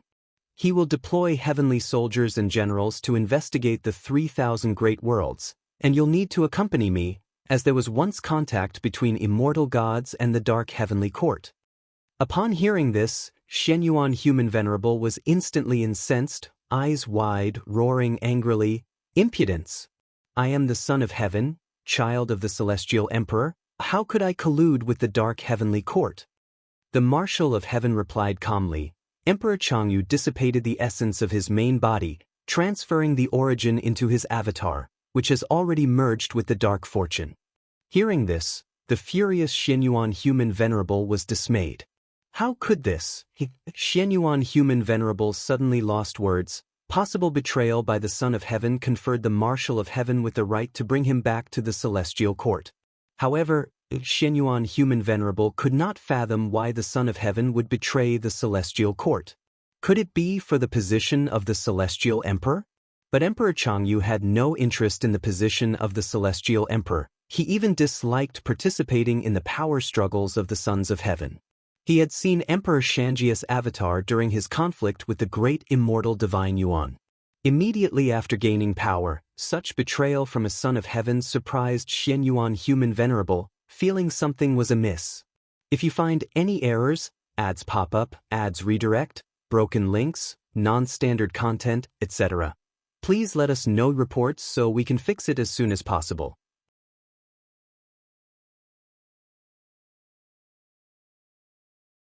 Chapter 854, Battle of the Human God. Xuanyuan Human Venerable's face was fluctuating between light and shade, and the Marshal of Heaven did not urge him, patiently waiting for his decision. For a long time, Xianyuan Human Venerable let out a breath of turbid air, stood up, and walked towards the steps, with each step his sharpness fading away. When he descended the steps, he appeared utterly desolate, stopping beside the Marshal of Heaven. Marshal of Heaven, you are the commander of heavenly gods, having made countless contributions to the celestial court, and are regarded as the war god by all living beings. I hope that in the coming years, you can bring less suffering to the 3,000 great worlds. Xianyuan Human Venerable said softly, well aware of the consequences of the heavenly emperor sending immortal gods into the 3,000 great worlds. Unless an unforeseen event occurs, he, unable to touch the 3,000 great worlds, can only watch the lives suffer, shaking their faith in him. But he had no way to resist, not to mention he was no match for the Marshal of Heaven. Once he resists, the heavenly emperor could lodge a complaint with Tsangtian, suppressing him with the celestial Tao, and his end would be even more miserable. The Marshal of Heaven showed no expression, not looking at Xianyuan Human Venerable. He only responded softly, I am also a celestial court immortal god. I have my duties, I listen to the celestial mandate, but will also uphold the immortal position. Upon hearing this, Xianyuan Human Venerable's lips curled up, and he continued stepping forward. All parties of the celestial court say that among the new gods, only the Marshal of Heaven has the hope to become the celestial Tao Venerable. Now it seems you indeed have such boldness.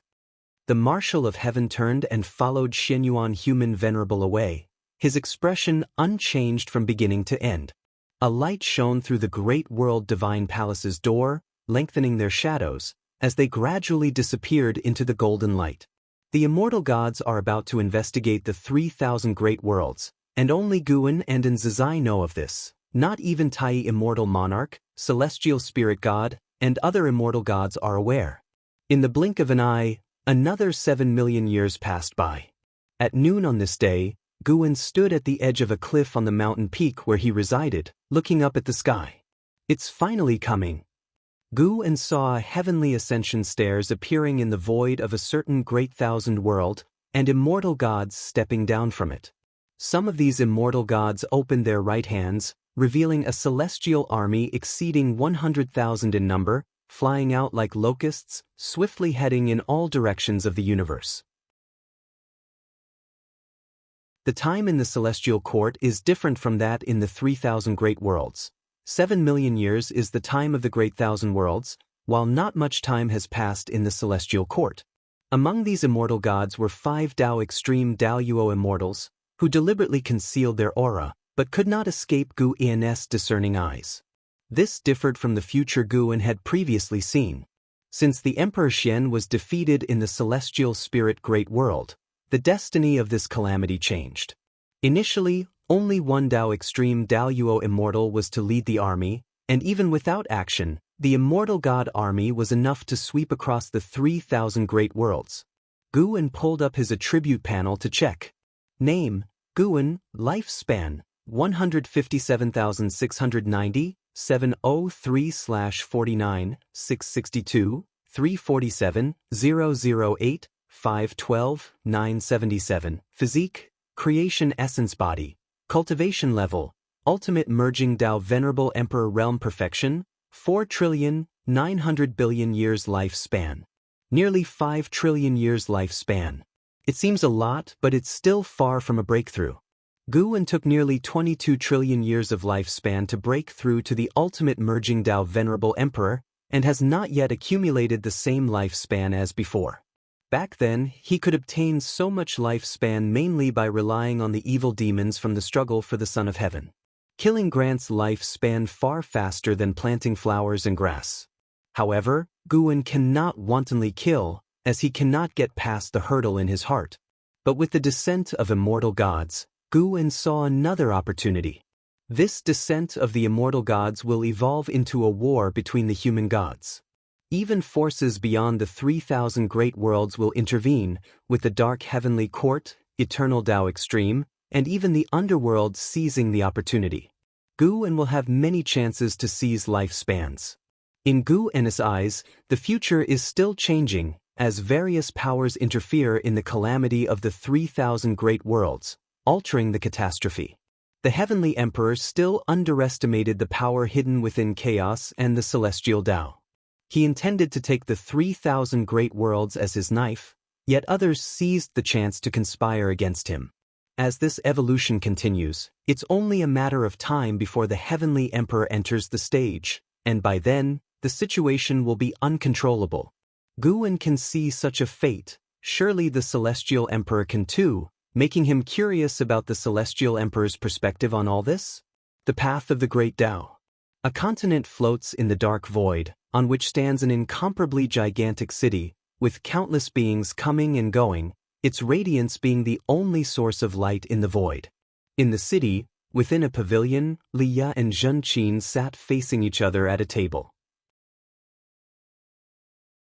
Liya wore a plain white robe with loose hair, pale face. He looked at Zhenqin, smiled and said, "This city is no simple place. The brews here are all immortal products. Don't be deceived by such a small bottle, its price is not low."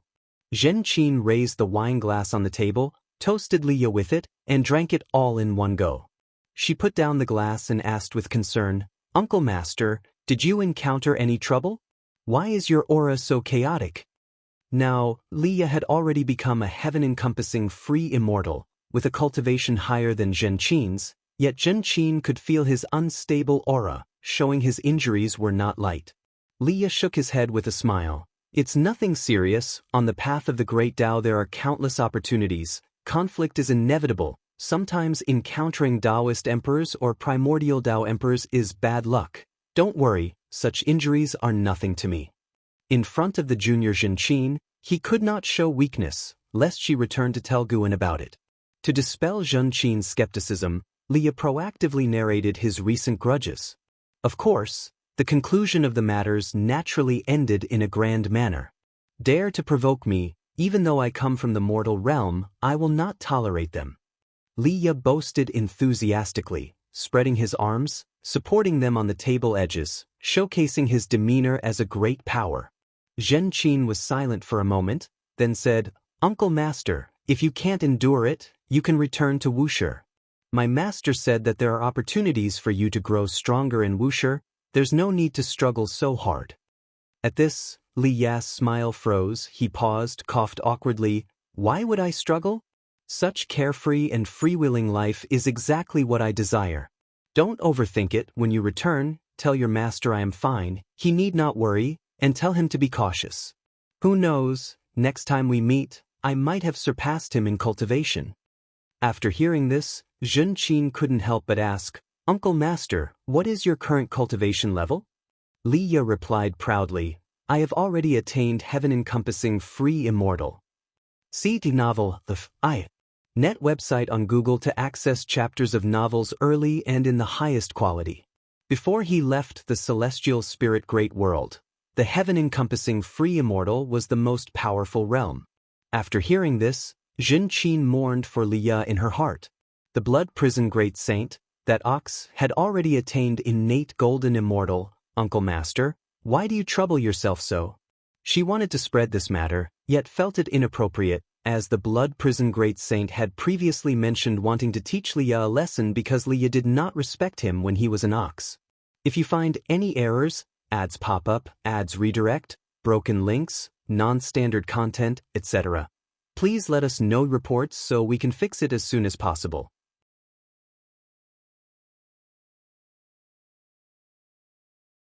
Chapter 855. Before the great change until the moment they parted, Zhen Qin couldn't reveal the true situation of Wushi, because Liya wasn't part of Wushi yet. Naturally, she couldn't disclose all the details of Wushi, she only needed to convey her master's intention. The fortuitous encounter with Liya made Zhen Qin admire her master's ability to deduce events even more, while also leaving a deep impression on her heart. In all heavens and myriad realms, there are countless opportunities, but the true great opportunity is still her master. Cultivating beside her master is the fastest path of cultivation. Although Zhen Qin thought this way, she didn't regret coming out. Only by broadening her horizons could she truly appreciate how precious what she had before was. Besides, she would return sooner or later, and she would earnestly reflect on everything she encountered along the way, transforming it into insights to bring back to Wushiji disciples. Walking through the streets of the city, Zhen Qin's intense emotions grew even stronger. She suddenly thought of Xin Zhen and Shangguan Xianer who loved to write, and then of the special works of Book Saint Xuantianye. If she could record the majestic sights she saw in a magic artifact and bring it back, would it be more effective? However, some scenes can only be truly felt through personal experience to sense their vast Tao intent. While Zhen Qin was pondering, a large number of cultivators suddenly flew over from above, each with an imposing aura, interrupting her thoughts. She looked up, raising her eyebrows. The unusual situation in the sky attracted the attention of the living beings on the streets, and they began to discuss. It's people from Xiandao Mansion. Something significant must be happening. Don't you know? Remnants of the dark heavenly court have appeared in the 3,000 great worlds. The celestial court has dispatched immortal gods to investigate.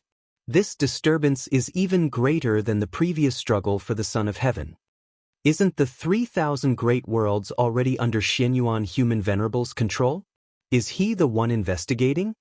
Not so. It said that stronger forces are involved, and Xianyuan Human Venerable might face difficulties. How do you know so much? My fellow Taoist participated in the struggle for the Son of Heaven millions of years ago. He sent me a message back then, saying that the 3,000 great worlds would undergo major changes. Since the outbreak of the struggle for the Son of Heaven, the celestial court is no longer so mysterious. At least Xianyuan Human Venerable, Great Immortal Divine Yuan, and their subordinates, the immortal gods, have become well known across the heavens. Upon hearing them mention the 3,000 great worlds, Zhen Qin's brow involuntarily furrowed. She felt an instant urge to return, but upon further thought, realized that with her strength, she couldn't change such a catastrophe, and besides, the celestial spirit great world had Wushi, so nothing could happen. She continued forward, attentively listening to the information along the way. Before this, she would also hear news of the heavenly court immortals, but never as much as now. The return of Xiandao Mansion's cultivators directly unleashed the internal struggles of the celestial court into the public eye, spreading throughout the entire city. Not just in this huge city, but wherever there were many living beings along the path of the great Tao, the news was received earlier. The celestial court plans to take action on the 3,000 great worlds. The living beings who could come to the path of the great Tao were not mere mortal spirits. They knew very well that the dispatch of so many immortal gods by the celestial court to descend would not be for a simple investigation. Old legends about the once annihilation of the 3,000 great worlds were also being unearthed, giving the cultivators on the path of the great Tao a more profound understanding of the celestial court. In the messages that followed, the 3,000 great worlds gradually got the news. Some great worlds were jubilant because their worlds indeed had evil demons, but more great worlds felt fear, always feeling that the arrival of the immortal gods would bring trouble to the world. Thousands of years later, the news also spread into the celestial spirit great world, causing all the sects to be shaken. They too felt that the arrival of the immortal gods signaled an impending catastrophe. Within the Taoist field of the beginningless, on a ridge, thousands of Wushiji disciples gathered. Wu Xie, dressed in a white robe, stood on the slope, everyone watching him. As the breeze blew, his robe fluttered, and the robe was emblazoned with a red sparrow, closely resembling the Wushi divine sparrow. Wu Xie said loudly, "Fellow disciples, I haven't experienced the struggle for the Son of Heaven, but based on the past, when immortal gods descend in great numbers, it's definitely not a good thing. Even if the immortal gods don't make mischief, there's inevitably a seed of calamity in the human world. If chaos arises, we Wuxia must take the lead and defend the heavens and earth. As soon as these words were spoken, the Wuxiji disciples on the mountain all echoed. Search * the novelier. T website on Google to access chapters of novels early and in the highest quality. The ones who came were not the entire Wuxia, just a small group of disciples who had a good relationship with Wu Xie. Wu Xie thought this was a good opportunity. He wanted to accomplish a great deed, letting all living beings know who the true protector of heaven and earth was. And Zizai stood on a distant mountaintop, watching this scene, with a face full of gratification. The fourth-generation disciple Hai Yuan sighed. Thinking back to when he first joined Wuxia, I never would have imagined he could grow to his current height. Not only is his cultivation level profound, but his prestige is also quite good.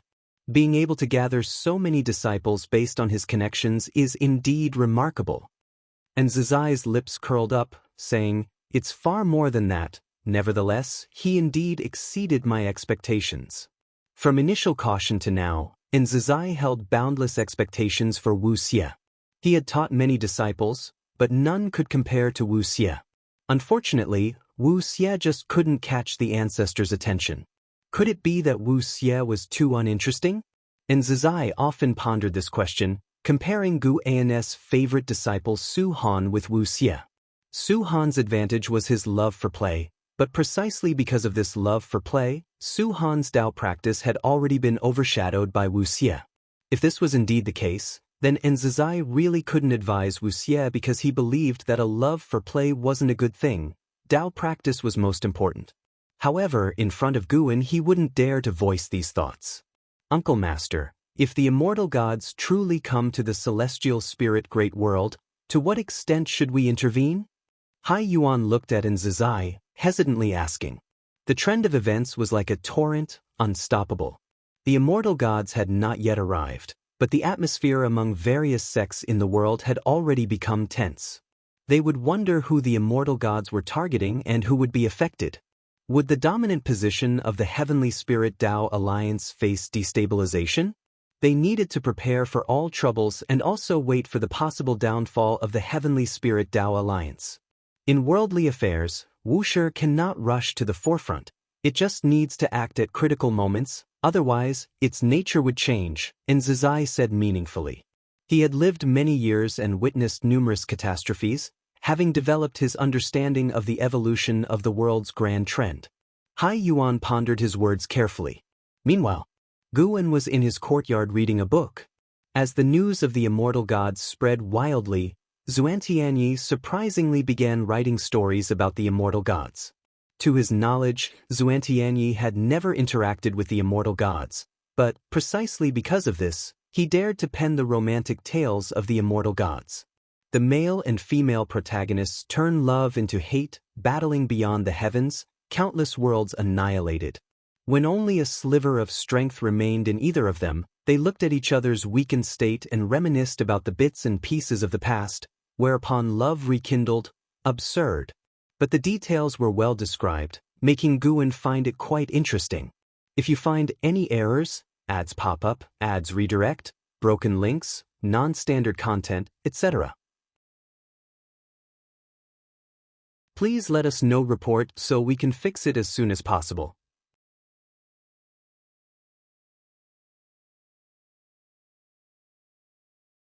Chapter 856, Battle of Nine Extremes. It's quite lively outside.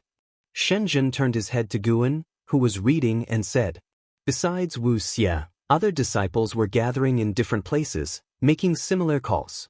The number of disciples in Wuxia now amounted to hundreds of thousands, not counting those out for training. With so many disciples, circles naturally formed based on the closeness of relationships.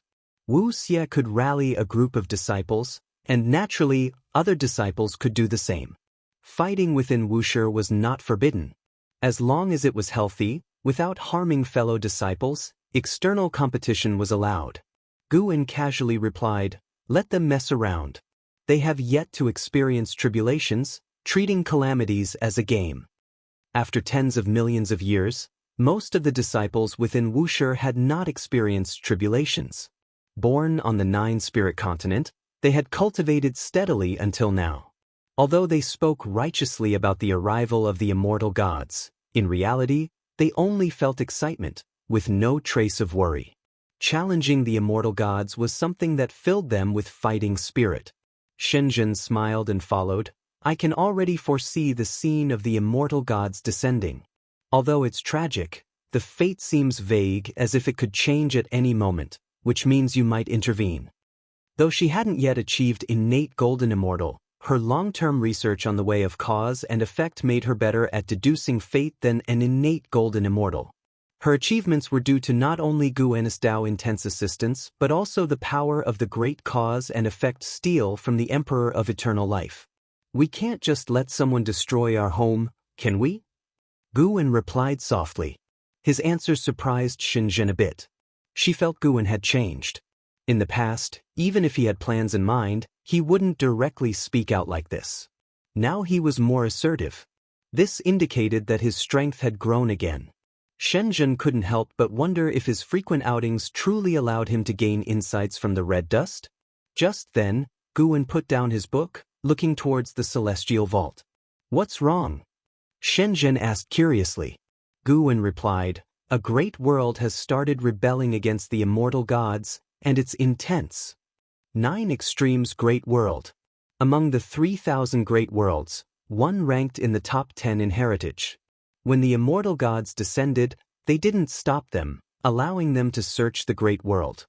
But as more and more living beings were exterminated, they couldn't sit still, thus initiating the first battle between human and gods.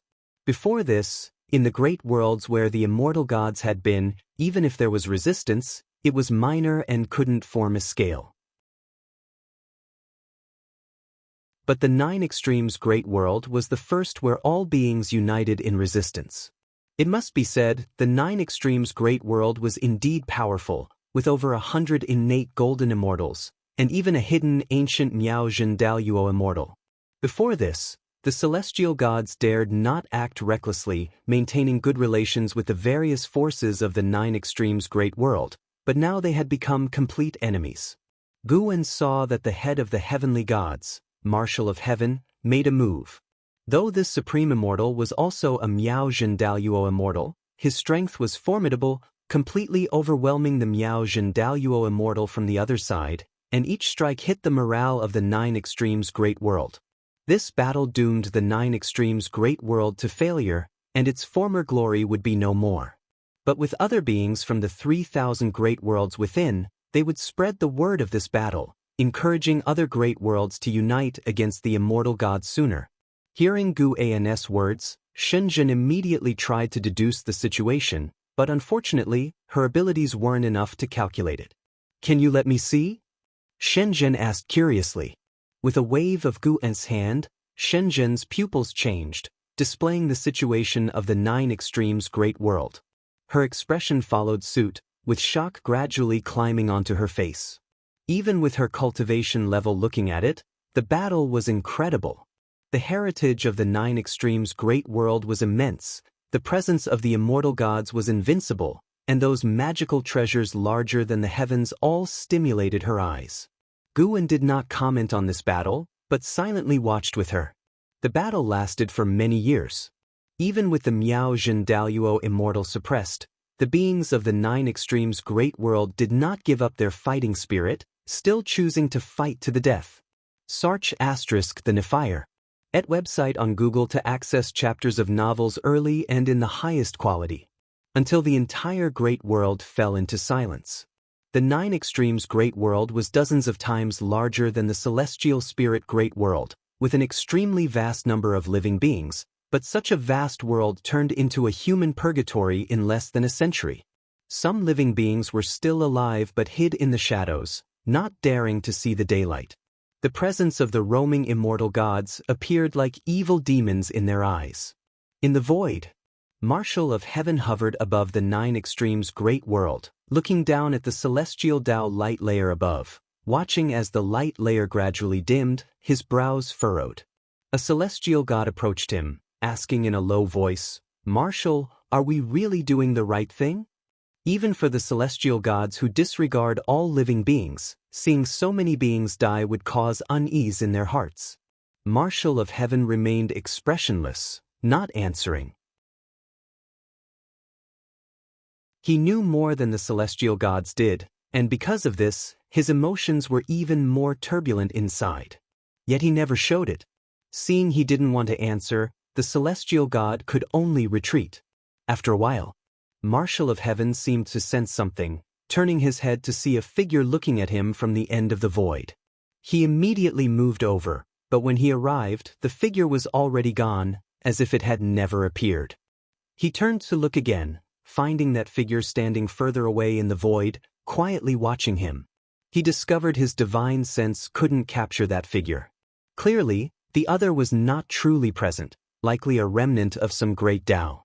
He no longer moved, instead standing and observing the figure, becoming more and more shocked as he thought of a specific existence. What's happening? How can he appear?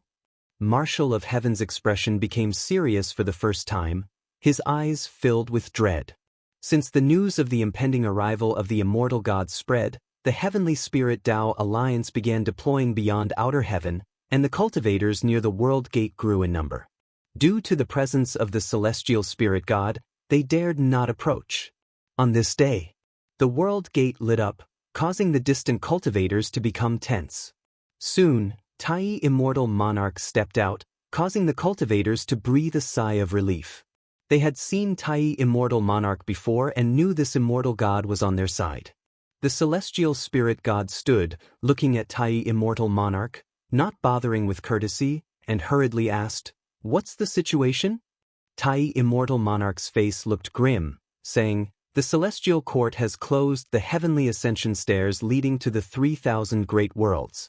I cannot return to the celestial court, but I have discovered that this time, it's Marshal of Heaven himself." Marshal of Heaven. The celestial spirit god's expression changed drastically. For the celestial gods, Marshal of Heaven was an existence of the highest order. They have never been to the interior of the celestial court, and in their eyes, Marshal of Heaven is no weaker than the celestial emperor. Such an existence came personally. The celestial spirit god felt distressed for the celestial spirit great world again, but thinking of Guan, his mood calmed somewhat. If you find any errors, ads pop up, ads redirect, broken links, non-standard content, etc., please let us know reports so we can fix it as soon as possible.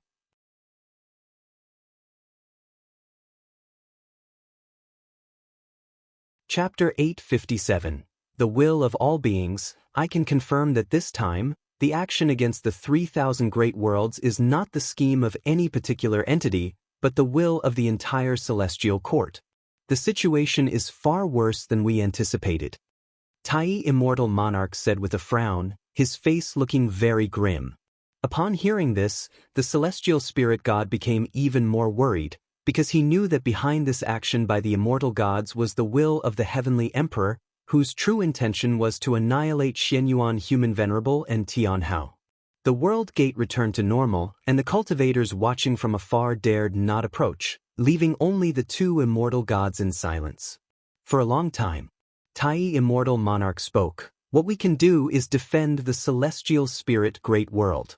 Don't think too much about anything else. The more you think, the more chaotic your mind becomes.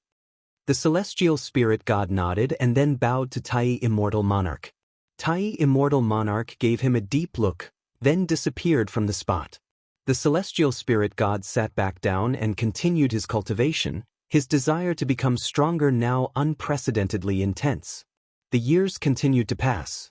The sensational war of the Nine Extremes great world eventually spread, reaching even into the celestial spirit great world, causing panic among all the sects in the world, but also conveying a certain power. Although the Nine Extremes great world was defeated, the bravery it exhibited shocked all living beings. How could the immortal gods expect the mortal spirits to quietly accept death? That was never possible. A seed of rebellion against the immortal gods took root and began to sprout in the hearts of all beings. Great powers began to use their teachings to inspire all living beings to defend their own realms. The Heavenly Spirit Tao Alliance was one such example, starting to widely publicize the tragic situation of the Nine Extremes Great World, urging all beings to abandon fantasies and prepare for battle. Some questioned whether the Nine Extremes Great World truly harbored evil demons, but such voices were quickly drowned out. A long-standing peace lulled the celestial spirit Great World into a state of confidence. No sect fell into despair, not even the most cautious Heavenly Spirit Tao Alliance, which still harbored a hint of hope. 3 million years passed. The immortal gods had still not descended upon the celestial spirit Great World. The mass of living beings had already forgotten the shadow, yet the immortal cultivation realm remained tense. Led by the Great Thousand Worlds, they prepared to form a Great Thousand World Alliance to aid the Great Worlds suffering devastation. The Heavenly Spirit Tao Alliance also agreed to join, reasoning that it was better to fight far from the celestial spirit Great World than to have the enemy come knocking at their door.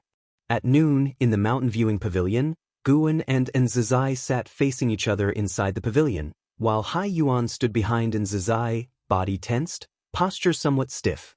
The Heavenly Spirit Tao Alliance came to test me. I told them outright that you are no longer in the celestial spirit Great World, and it's unknown when you'll return, to prevent them from placing all their hopes on you, Nzizai said earnestly. Ancestor Master Wuxia is the greatest backing of the celestial spirit Great World. However, Ancestor Master Wuxia rarely shows himself.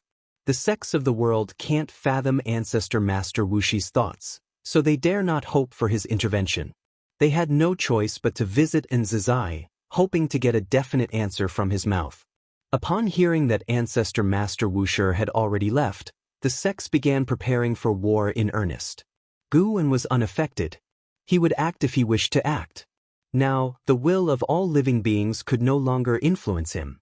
Ancestor, will the Wuxiji disciples participate in the Great Thousand World Alliance? Nzizai looked at Guan and asked softly. Guan spoke, Wuxi's responsibility is to guard the celestial spirit Great World, not the 3,000 Great Worlds. Otherwise, this responsibility will grow ever larger, potentially leading to opposition with the celestial court. The more disciples there are, the more chaotic people's hearts become. Wuxia is too vast. Sometimes you too will find yourself dragged along by circumstances. Nzizai nodded in deep agreement. In the past, he was not fond of Wu Xie but had to cultivate him as too many disciples petitioned for Wu Xie. Guan glanced at Hai Yuan, standing behind Nzizai, and smiled, Why don't you sit? Why are you standing? As a fourth-generation disciple, Guan naturally remembered Hai Yuan, serving as Nzizai's right-hand man. His flaw was being too inflexible, treating people and matters the same, even maintaining conventional etiquette in front of him. Ancestor, I'm fine standing, Hai Yuan answered awkwardly, his expression becoming embarrassed, not daring to meet Guan's gaze. Guan chuckled and didn't persuade him further.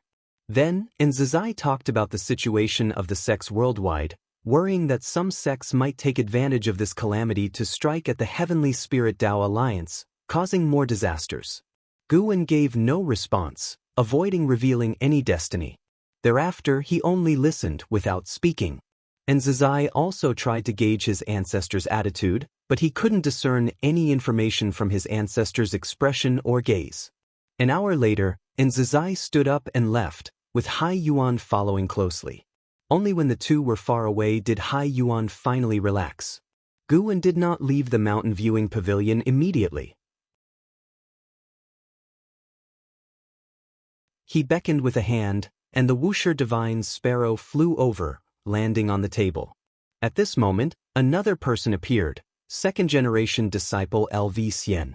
Esya the novel, et website on Google to access chapters of novels early and in the highest quality. Not long ago, LV Xian had just achieved the rank of innate golden immortal, consolidating his reputation as a genius. Recently, his fame in the dojo had surged. Master, I want to venture out, what do you think? Xian sat down boldly at the table and asked excitedly. He had been in seclusion previously, but after hearing about the fights in the Nine Extremes great world, his entire fighting spirit was ignited, and he wanted to challenge the immortal gods. Guan looked at him and said, "This is not a child's play. If you die out there, I will not save you. The sharpness of the celestial court is something I must avoid unless it is unavoidable." Xian laughed. "Don't worry, I won't act recklessly. I will visit those ruined great thousand worlds, challenge the guardian heavenly gods, and rescue the suffering living beings. If you've thought it through, then go ahead." Guan replied casually. Xian was overjoyed, quickly thanked him, and then got up to leave. Xian had barely left when Shengtian and Jiangshi arrived. They also wanted to leave the celestial spirit great world to explore, and their reasons were much like Xian's. After a word of caution, Guan allowed them to go. Faced with the catastrophe brought about by the immortal gods, although most beings felt uneasy, those self-proclaimed outstanding cultivators saw it as an opportunity. Guan once again looked to the future and found that the schemes targeting Wuxia were increasing. Those great thousand worlds ravaged by the immortal gods were being invaded by another force, the dark heavenly court. They guided the surviving beings to harbor hatred for the celestial court, expanding their own power.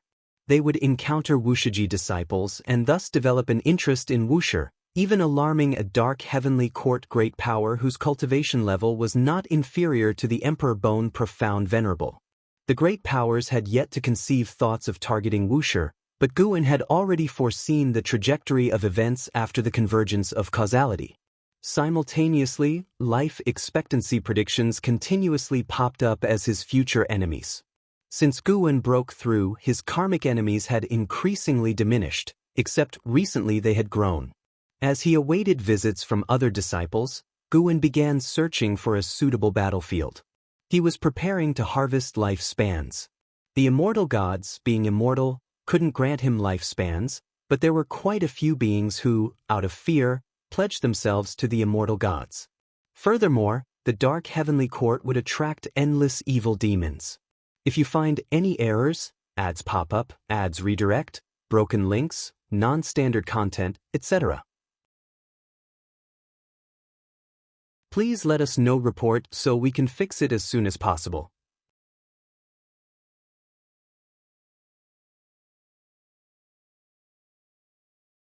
Chapter 858. Are you an immortal? The world was dim, boundless dark clouds covering the sky, the earth barren, mountains shattered.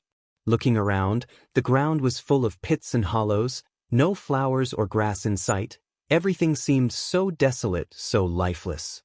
On a land full of broken stones, two small figures were walking forward, their bodies swaying, as if they might collapse at any moment. Leading the way was a skinny young boy, appearing 12 or 13 years old, dressed in tattered clothes, filthy all over, hair like a bird's nest, barefoot, with blood-stained ankles that had long dried. Behind him was a girl of 7 or 8, ragged and dirty like the boy ahead. She held a withered flower in her hand, her head bowed, walking slowly, the distance between her and the boy constantly widening. The boy stopped, turned, and looked at his sister, who was already 10 zhang away from him, without speaking, just quietly watching her. He waited until the girl approached him before turning to continue forward. He walked like this, stopping and going, occasionally waiting for his sister, endlessly it seemed, while the world remained perpetually dim, indistinguishable between day and night, the path visible but with no sight of bright light. Suddenly, the boy's eyes brightened. He quickly walked forward, arriving at a puddle, kneeling directly beside it, supporting himself with his hands, and began drinking the water, not caring about its murkiness, nor the floating blood also, which did not catch his attention. Seeing the boy's actions, the little girl hurried her steps, stumbling to his side and kneeling down to drink with him. The siblings drank like wild animals, appearing so insignificant on this desolate land. Cough, cough. The girl suddenly sat on the ground, starting to cough violently. The boy raised his head to look at her, scolding, "Drink slower, it's just the two of us, enough for us to drink." After the girl stopped coughing, she whispered, "Sorry, brother." The boy sighed, ruffled her hair, motioned her to continue drinking. The girl lowered herself back down to drink, while the boy watched her, his heart filled with bitterness. He was from a wealthy family when he was young, eating and drinking whatever he wanted. Then in the year his sister was born, countless meteors from outer heaven crashed down, destroying the city he lived in. Only he and his sister survived by luck. He had raised her since then, even he finds it unbelievable. Recalling the past seemed like a lifetime ago, and looking at the future, his heart was filled with limitless confusion. He was close to not being able to hold on, not understanding the meaning of living on. He had no confidence to raise his sister to adulthood because he himself did not have confidence to live a few more years.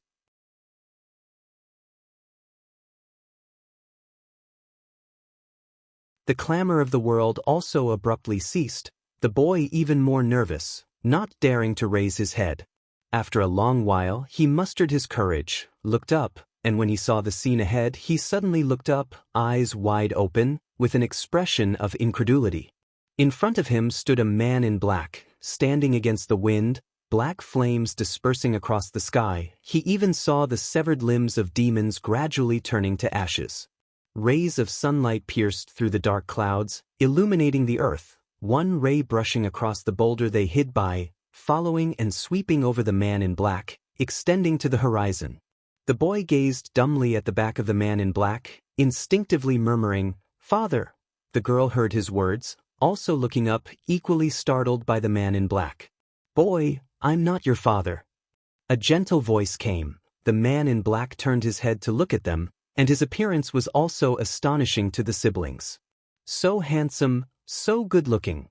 The siblings looked at the smile on Guen's face, their fear and unease receded like the tide.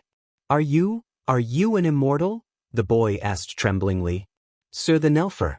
Net website on Google to access chapters of novels early and in the highest quality. If you find any errors, ads pop up, ads redirect, broken links, non-standard content, etc., please let us know reports so we can fix it as soon as possible.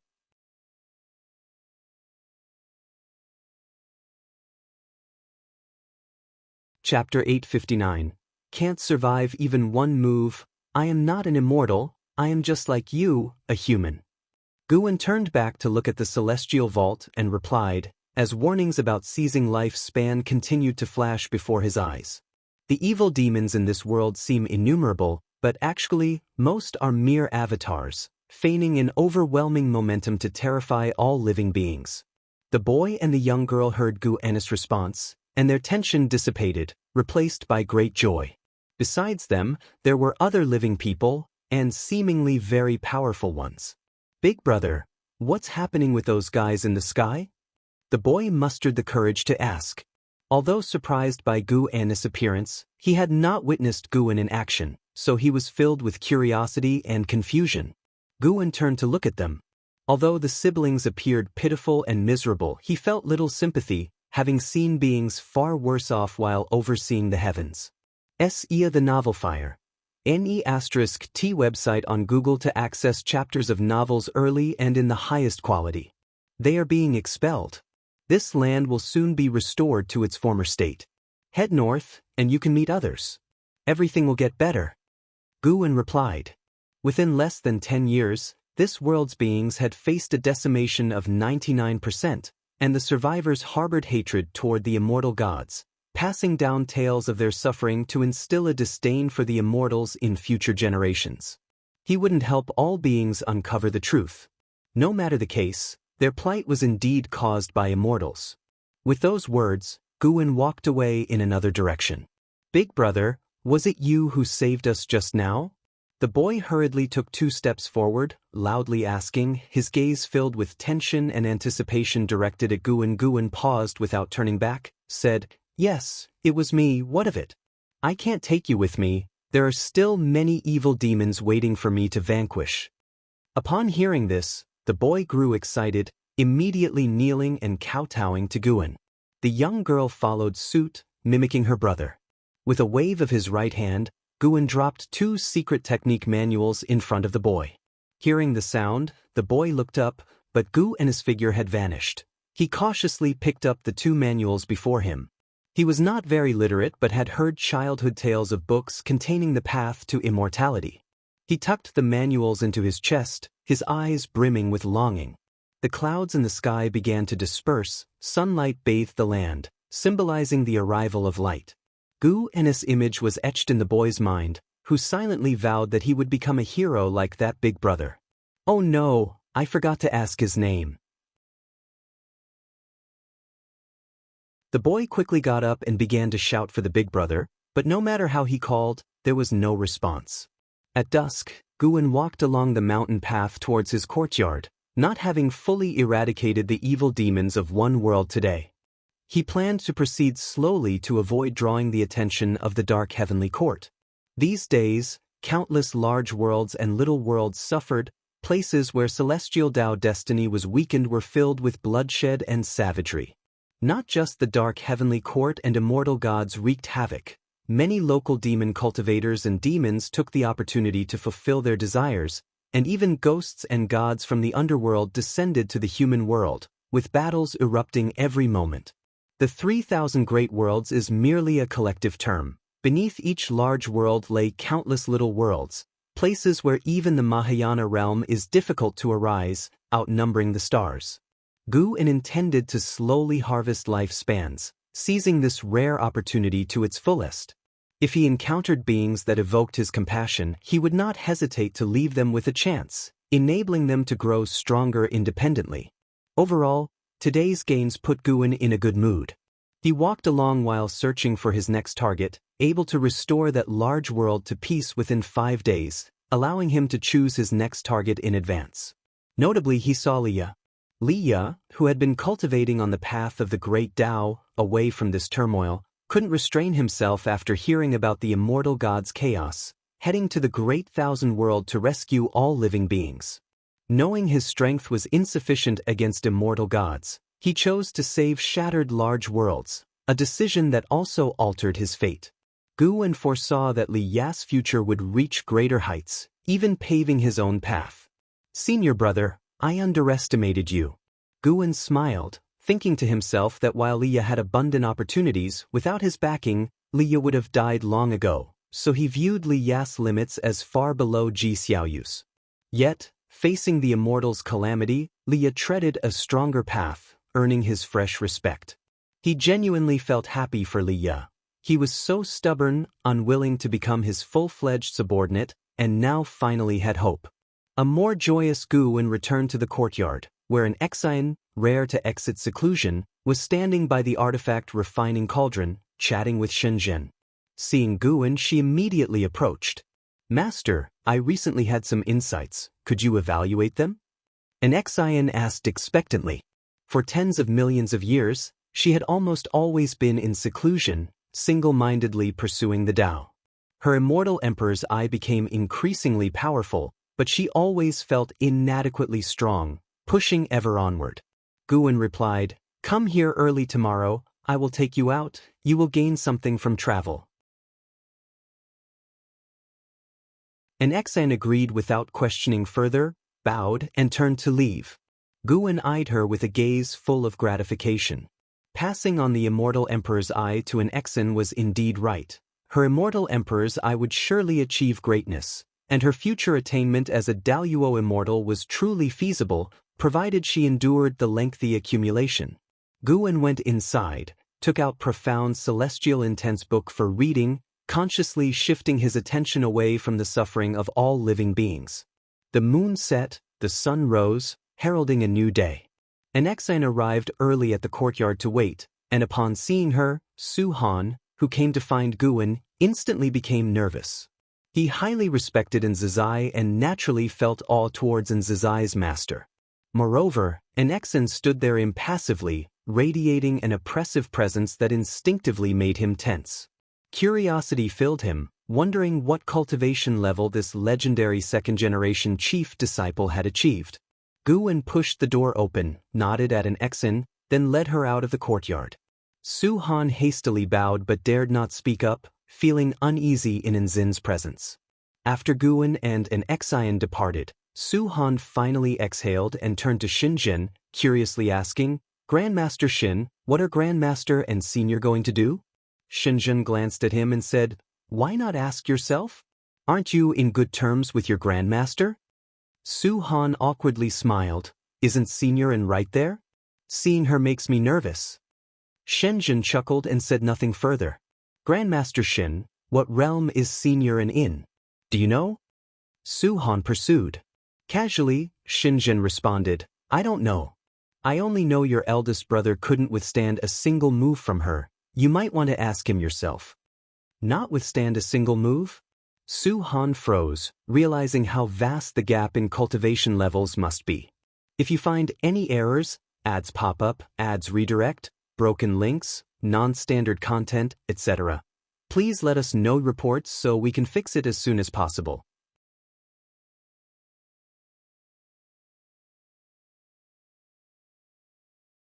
Chapter 860. Li Yas Destinygu walked through the mountains and forests with an Exin, who followed behind without asking, her eyes full of anticipation.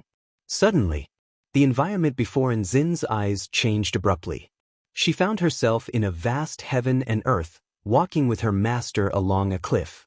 In the celestial vault hung remnants of clouds, red twilight reflecting on the sky, the undulating mountains and earth majestic and magnificent, with huge bones scattered all over the landscape.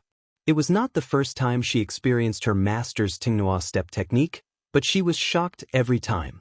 She couldn't see through it at all, couldn't sense any signs, which made her sigh in her heart about the gap between herself and her master. Even with the immortal Emperor's eye, she couldn't see through her master's divine skills. Next, you and I will transform into nameless cultivators to eradicate the evil ways of this realm. I permit you to use the immortal Emperor's eye. Guin walked ahead, speaking. Search * the novel of Ire.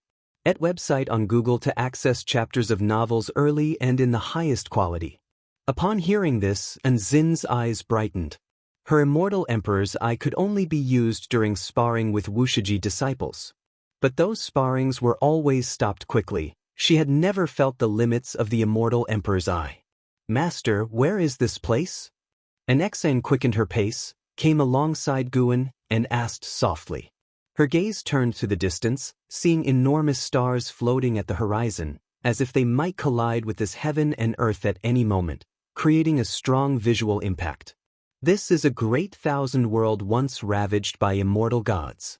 I came yesterday, but haven't completely cleared the evil demons of this realm yet, Guin replied, then put forth a few requirements, forbidding an Exian from using the Tao treasure, preferably only using the immortal Emperor's eye to solve enemies. Though constrained, Nzin's fighting spirit rose. To fight using only the immortal Emperor's eye? Just thinking about it made her somewhat impatient. And so, Guin led an Exian to continue plundering lifespans, leaving the fighting to an Exian, but when she was about to slay the enemy, he quietly intervened, personally finishing the enemy. His mana was very concealed, even Nzin's immortal Emperor's eye couldn't capture it, making her think she was truly the one who slew the evil demon. It wasn't until dusk that Guin took an Exin back to Wushur. The next morning, he wandered with an Exin inside the Taoist field of the beginningless, picking mature medicinal herbs. No matter how many millions of years passed, the master still maintained such habits, making an Exin full of admiration in her heart.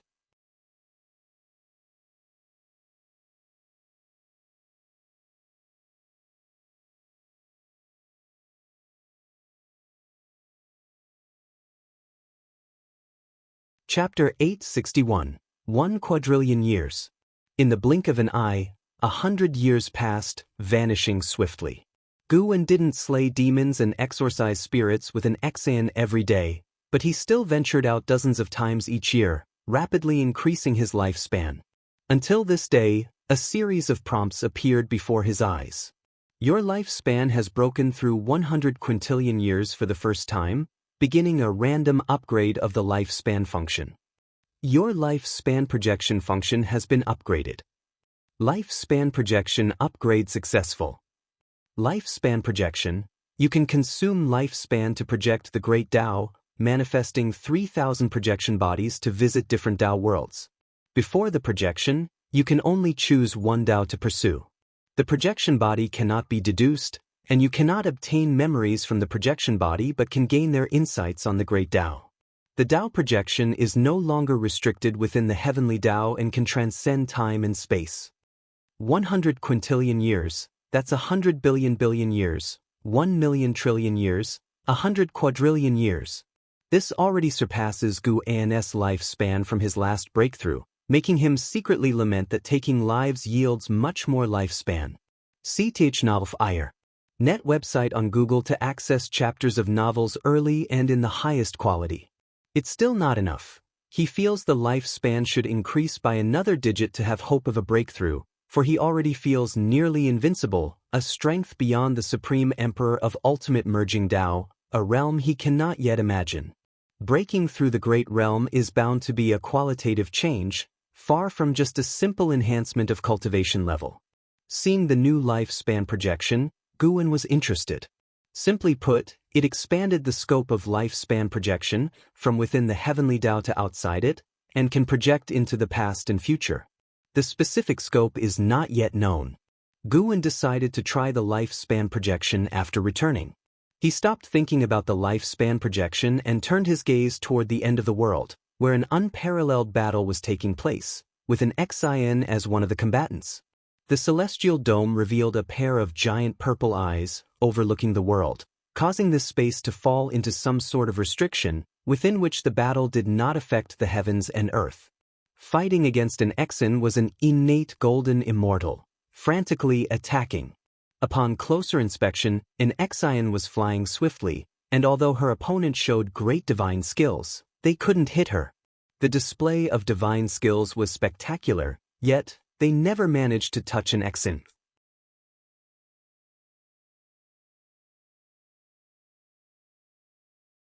His hair was white as snow, and blue feathers on his robe made his celestial aura unmistakable. A figure emerged through the clouds. It was a fairy in a white dress, wearing a silver jade phoenix crown and a light veil covering her face.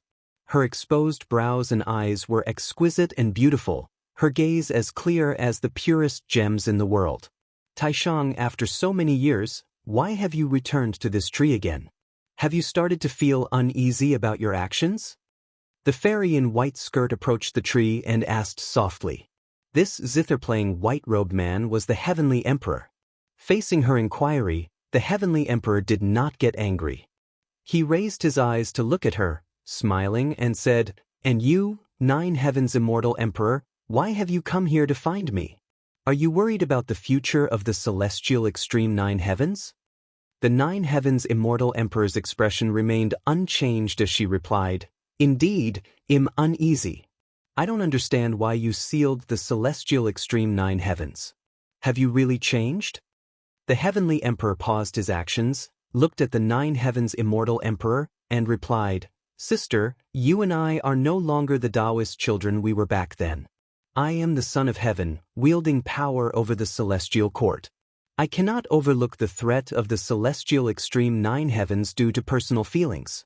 After you accepted Emperor Changyu, he ventured into the dark heavenly court. Over these years, the dark heavenly court has swiftly infiltrated the heavenly Taoist domain. I can sense their presence within it, so I must investigate thoroughly.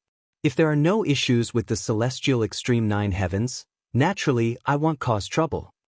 What about the 3,000 great worlds then? To plot against the Son of Heaven, you sacrificed so many living beings. You must have noticed, with so many chaos evil demons and underworld forces taking advantage of the situation. Yet your heavenly soldiers and generals never halted. If the celestial court truly has immortal divine dark, I cannot help but suspect you." After saying this, the turbulent clouds froze momentarily, and the Heavenly Emperor's face turned cold, his gaze on the Nine Heavens Immortal Emperor filled with pressure, dimming even the bright starlit river above. Their gazes locked, the Nine Heavens Immortal Emperor remained unflinching. After a while, the Heavenly Emperor withdrew his gaze, resumed playing the zither, and said, "Go back. You cannot change my will. Do not force me to cut off our brotherhood." The Nine Heavens Immortal Emperor looked at him deeply, saying, "Brother, have you ever wondered why the Emperor of Heaven entrusted you with such power? And after that, where is he? Is he watching you? If you find any errors, ads pop up, ads redirect, broken links, non-standard content, etc., please let us know reports so we can fix it as soon as possible.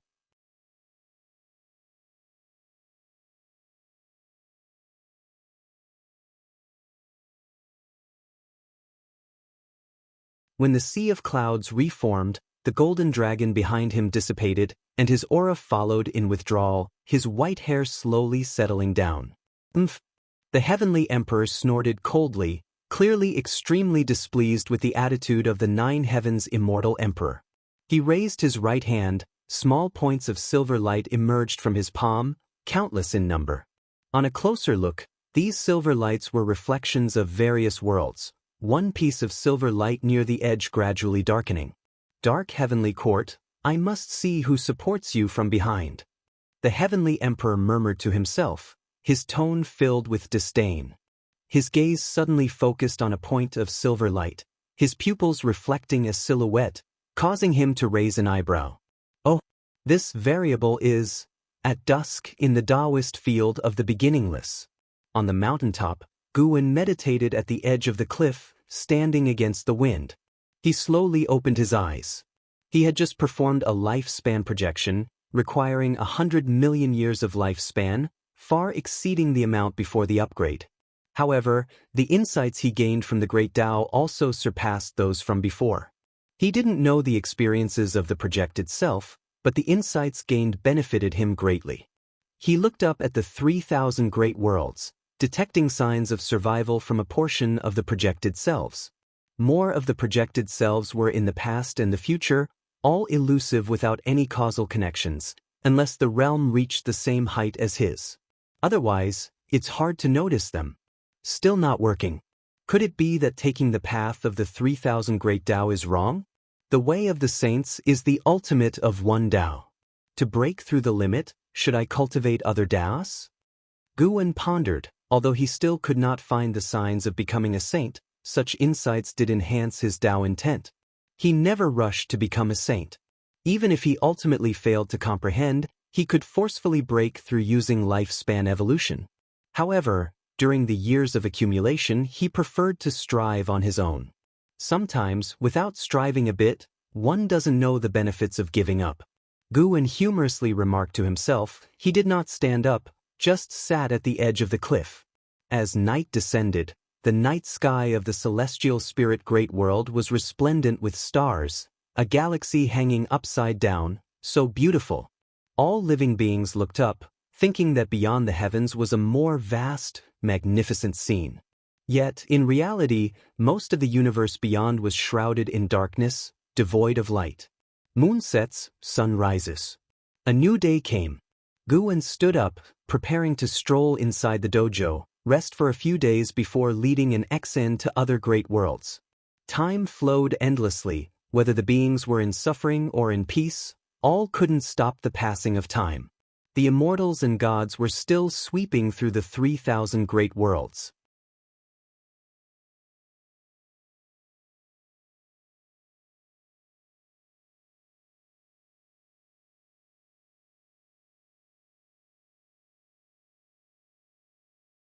After a while, Guwen took an Exen back to the Taoist field of the beginningless.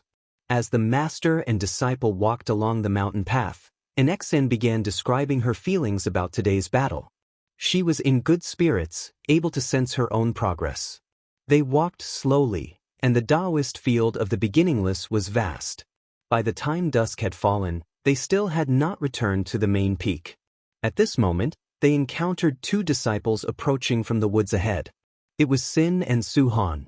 Sin had been roaming for tens of millions of years and recently returned. Su Han had long heard of his tales and visited him as soon as he returned. They hit it off quickly. Today, Sin challenged the blood prison great saint, ending in a draw. He felt dissatisfied, while Su Han comforted him. Seeing Guwen and an Exen, they hurriedly bowed in greeting. Having been with Guwen for a long time, an Exen also liked to hide her aura. So even when Sin and Su Han entered the woods, they did not perceive their presence.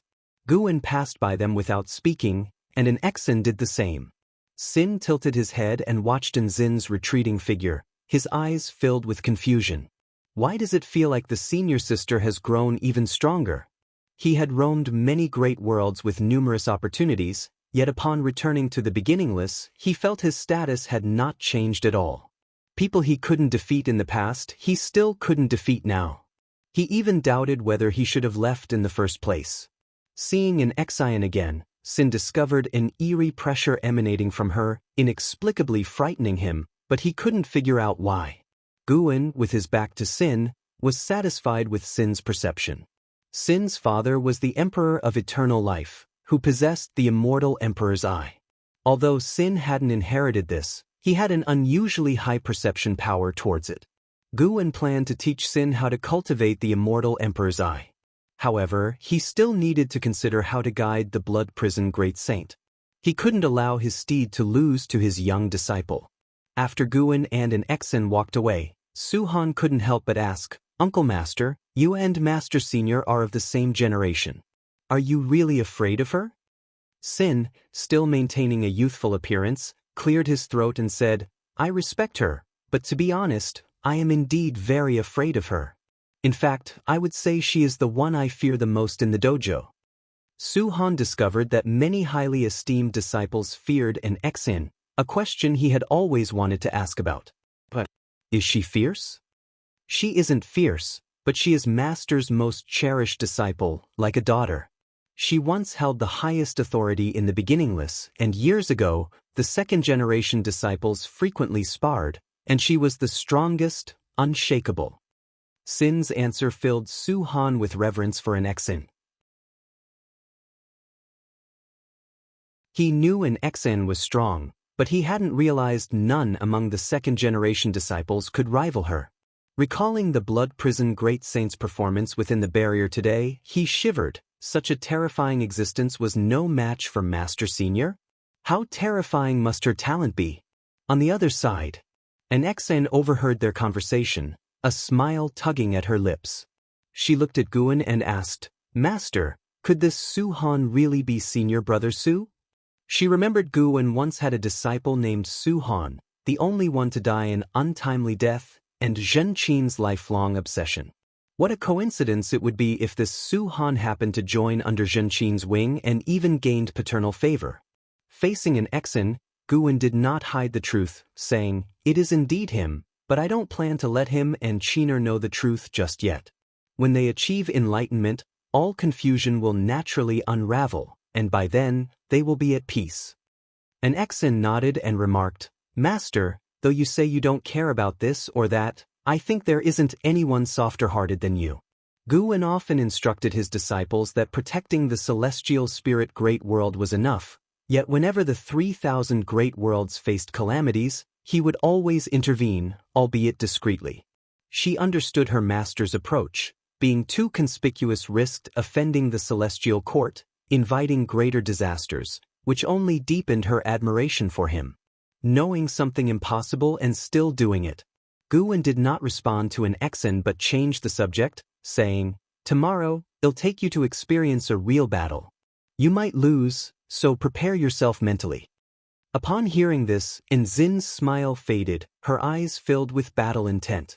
She indeed needed more powerful opponents. If you find any errors, ads pop up, ads redirect, broken links, non-standard content, etc., please let us know reports so we can fix it as soon as possible.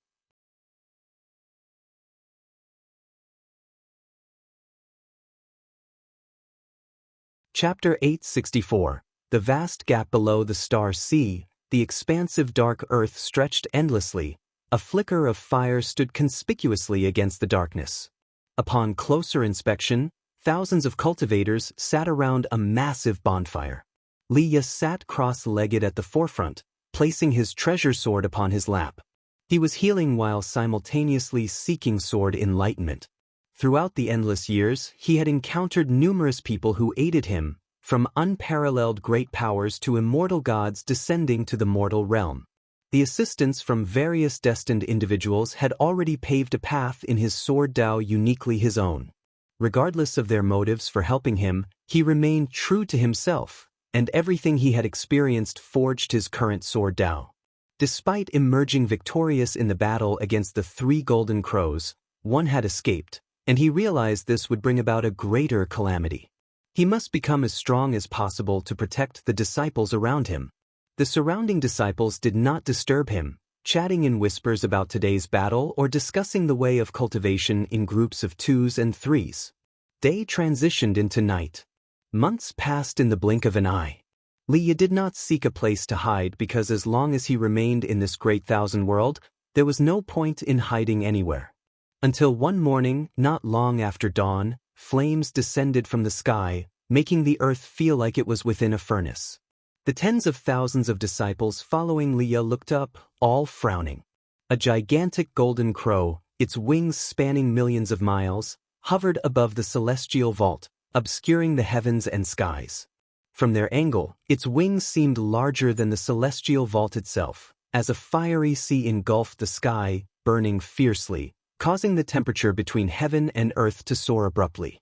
Li stood up, lifting his gaze skyward to see a figure atop the head of the golden crow, whose fierce, intense flames could not conceal their form. He couldn't help but furrow his eyebrows. With just one glance, he felt he was not a match for the opponent. "You dared harm my child, mortal? You court death." A cold, indifferent voice reverberated across heaven and earth, causing a look of confusion to flash in Li's eyes. He had slain 2 golden crows. How could that merely be considered hurting? Could it be that those 2 golden crows were not dead? He had no time to think further. Grabbing his sword, he unsheathed it, unleashing an immense sword intent that transformed into a sea of silver light, blanketing the ground and isolating it from the scorching heat from the sky. "Disciples, continue resting. Your master will return shortly." With these words left behind, Li's figure transformed into a sword light, soaring upwards to attack the golden crow in the sky, igniting a massive battle. Simultaneously, on a distant mountain peak, Groom and an Exen stood on a cliffside observing this battle. An Exen furrowed her brows, saying, "Isn't that person's cultivation nearing the heaven-balancing golden immortal realm?" Groom replied, "Yes, it is already nearing the breakthrough period. He is your opponent. As your master, I remind you that your divine skills might be ineffective against him, so do not be careless." An Exen nodded, then leapt into the air, flying towards the distance. Although the battle had just begun, she could feel that Li was definitely not the opponent's match. The longer the delay, the greater the likelihood of Li's downfall. The reflection of Li's figure appeared in Groom's pupils as Li was descending. Facing the mysterious being atop the golden crow, he couldn't withstand even a single move. The opponent waved his hand downward, dispersing his sword intent, causing his mana to collapse and blood to spurt from his body, nearly shattering him. Seeing Li plummet, all the disciples panicked. Sar the Nifire. Et website on Google to access chapters of novels early and in the highest quality. However, Li's sword intent still enveloped the ground, preventing them from flying out.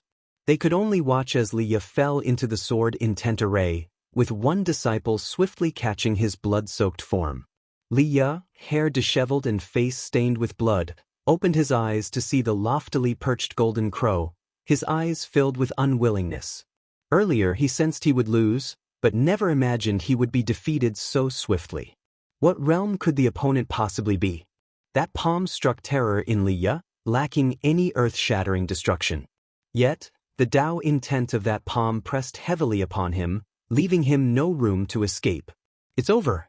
A sense of despair engulfed Li. At this moment, a figure flashed across his mind. He knew if he spoke, that person would definitely appear. His own life was of no consequence, but he had so many disciples below.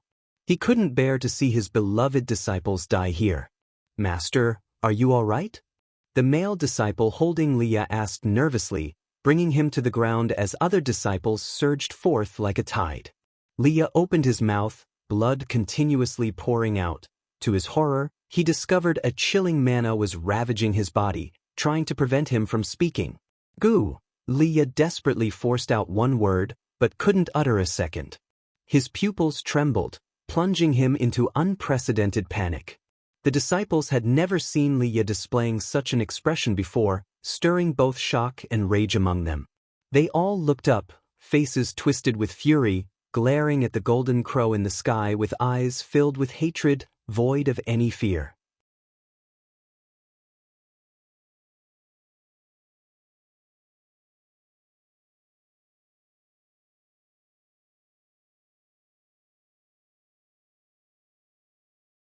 He knew his ancestor was watching him. If he couldn't defeat this woman using his own strength, how would he face his ancestor? There was also competition within their lineage. He came to the heavenly Tao with a mission.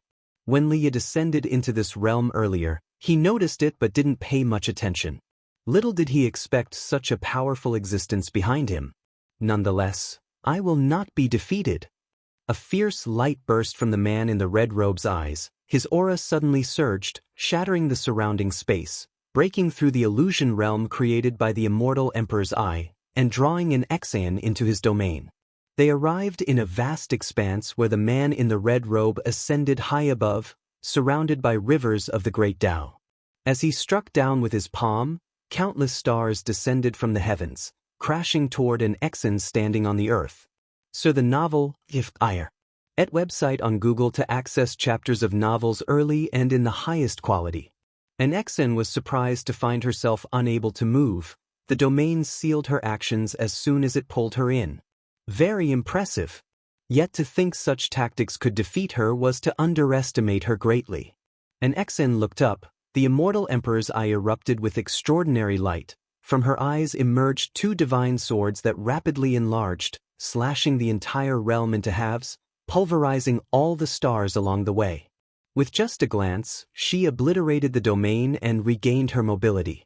The battle continued fiercely, both sides employing divine skills, yet despite their full exertion, they couldn't defeat each other in a short time. On the ground, Leah had commenced meditating. He and his disciples all looked up at the battle, but none other than himself could discern the situation. So powerful, Leah was secretly amazed. The aura of the two in the sky was beyond his reach, and their divine skills bewildered him. His sword Tao had long reached a transcendent level, his prideful asset, but compared to the mysterious divine skills of an Xian and the red-robed man, he felt his sword Tao was insignificant. Especially in Xin's eyes, as her divine skills were executed without a trace, he could perceive the red-robed man's frequent pauses, clearly affected by divine skills, yet what exactly they were, he couldn't see or guess. Over time, Leah noticed that the aftermath of the battle in the sky didn't affect them. Judging by the power an Xian and her opponent displayed, his sword intent couldn't possibly block it. What did this signify? Guan had arrived. Leah relaxed completely. A smile appeared on his face as he started to enjoy this unparalleled battle.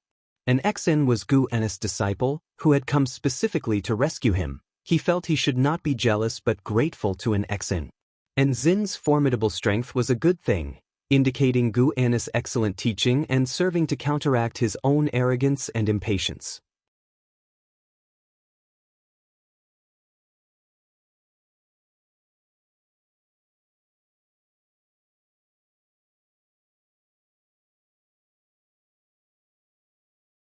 However, even in a restored state, he was no match for those two in the sky. All he could do was continue to watch. After his enlightenment, although his strength did not improve significantly, his senses and insight underwent a qualitative change. He discovered that a vast mana enveloped the earth, protecting them from the battle's impact. However, this mana was like that of the red-robed man, making him feel cold. He initially thought it was Guan shielding the heavens and earth, but now it seemed not to be the case. Behind the red-robed man, there was an even stronger presence. Li Ya's heart was filled with confusion. Why didn't these evil demons just kill them outright but chose to protect them? In his eyes, the evil demons rampaging across the heavens and earth were undoubtedly intertwined with the celestial court. Li Ya couldn't figure it out, so he decided not to think about it since this battle was no longer something he could intervene in. He might as well reflect on his previous experiences, striving for a leap in strength after this battle. Rather than being protected by Guan, he would rather rely on his power to shield his disciples. After 7 days of fighting, An Xian and the red-robed man's momentum had not diminished. Both were innate golden immortals, possessing immense mana. 7 days were nothing.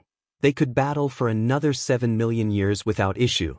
But both had extraordinary comprehension. They could make progress in battle, searching for the opponent's weaknesses. Their attacks became increasingly frightening, and they began to hurt each other. Since practicing the immortal Emperor's Eye, an Exan had never felt such an urgent sense of threat, even somewhat powerless. Her immortal Emperor's Eye could not prevail against the opponent. The immortal Emperor's Eye was her greatest reliance. Should it be defeated, she would be inevitably doomed. As Nzin's mind wavered, a figure suddenly appeared before her and reached for her eyes.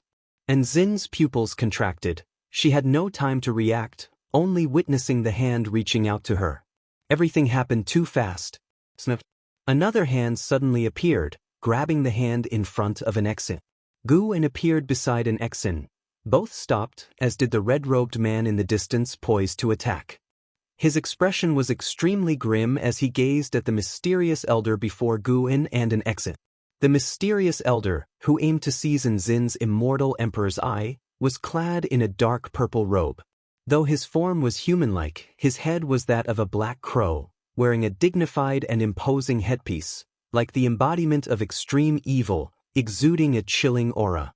Guan saw through the origins of this mysterious elder with a glance. One of the primordial ancestors from the dark heavenly court's Golden Crow clan, known as the Black Fall Emperor. The Black Fall Emperor was a Dao Extreme Daluo immortal. He had been observing the battle all along but had not detected Guan's presence. So, when Guan appeared, he was quite shocked, his eyes bewildered. With an Xian and the red-robed man ceasing their battle, the Dharma aspect permeating the universe rapidly dissipated. Only the distant void continued to twist, flames burning endlessly, all symbolic of the fierce battle that had occurred. The void fell silent in an instant. Seeing the appearance of Guan and the Black Fall Emperor, Leah immediately breathed a sigh of relief. Although he knew Guan would intervene, the moment Black Fall Emperor took action, that terrifying aura also made his hair stand on end. Even with Guan's presence, there was no hint of aura revealed. If not for seeing Guan's figure with his own eyes, he would not have known that Guan had made a move. Guan released the Black Fall Emperor's hand. The Black Fall Emperor did not immediately act. He stared intently at Guan and asked in a deep voice, "Which fellow Taoist intends to intervene in this matter?" Even with Guan right in front of him, he couldn't see Guan's face, causing his vigilance to reach its peak. This person's cultivation level was likely above his. Yet within the heavenly Tao, of those stronger than him, he had seen or heard of them to some degree, but it was the first time he experienced Guan's aura. It was peaceful and tranquil without a hint of threat, yet upon closer examination, it invoked a deeply unfathomable sense of dread. Guan calmly said, "The juniors battle. If we intervene, it would be against the rules, wouldn't it?" Upon hearing this, the Black Fall Emperor's heart raced like lightning, beginning to weigh the advantages and disadvantages. Rationality told him not to act against this person, for even if he had a chance to win, the commotion would undoubtedly alarm the celestial court. "Let it go, it doesn't matter." Guan sighed and followed with a wave of his sleeve. His movement was too swift. The Black Fall Emperor, like an Exan before, had no time to respond, only feeling a strong breeze blowing towards him. As a Dao Extreme Daluo immortal, the Black Fall Emperor directly turned to dust before Guan. The red-robed man froze. He hadn't reacted in time and couldn't comprehend what had happened. If you find any errors, ads pop up, ads redirect, broken links, non-standard content, etc., please let us know reports so we can fix it as soon as possible.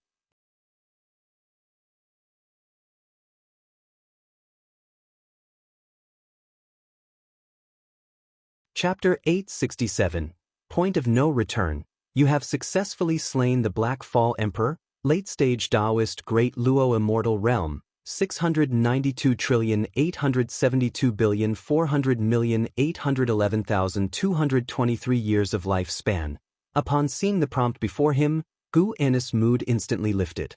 The Black Fall Emperor was present as he manifested himself, which is why Guin appeared, saving the need to use karma divine power. The reason the Black Fall Emperor descended in his true form was naturally not due to recklessness. Rather, he had something to seek in the heavenly Tao.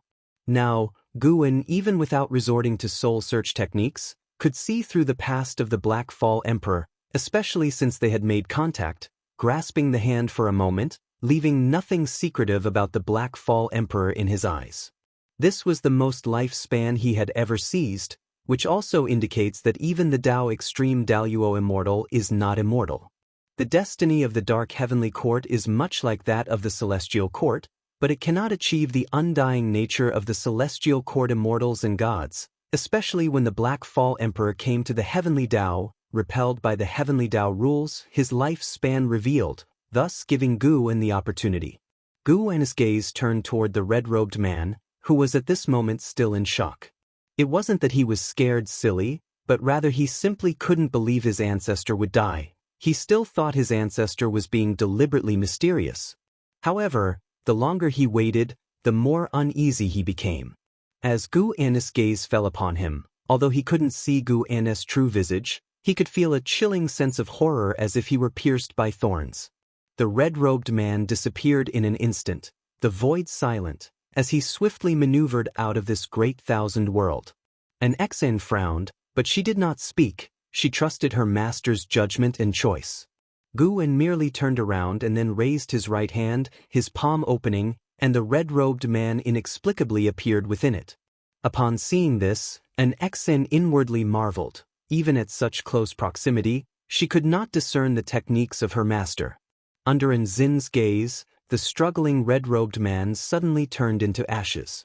Another prompt appeared before Guin's eyes. Although compared to the lifespan brought by the Black Fall Emperor, it was hardly worth mentioning. "Let's go." Guin spoke, then stepped forward, disappearing with an Xian into the cosmic void. On the ground, Li Ya and over 10,000 disciples were still observing. Except for Li Ya, none could see clearly what was happening beyond the heavens.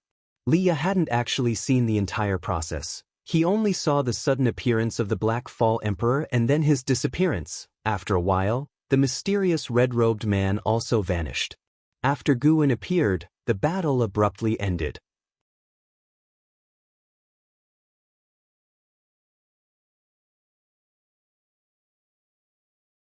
In the splendid palace, above was a starry sky, countless golden dragons coiling around, their golden glow illuminating the hall, rendering it extremely bright. The Xianyuan human venerables sat in meditation atop the high platform at the forefront of the hall. Behind him was a circular screen, displaying images of land, rivers, and mountains, a great river cascading from the highest peak, flowing past mountain ranges, adorned along its course with picturesque views of the Star Sea.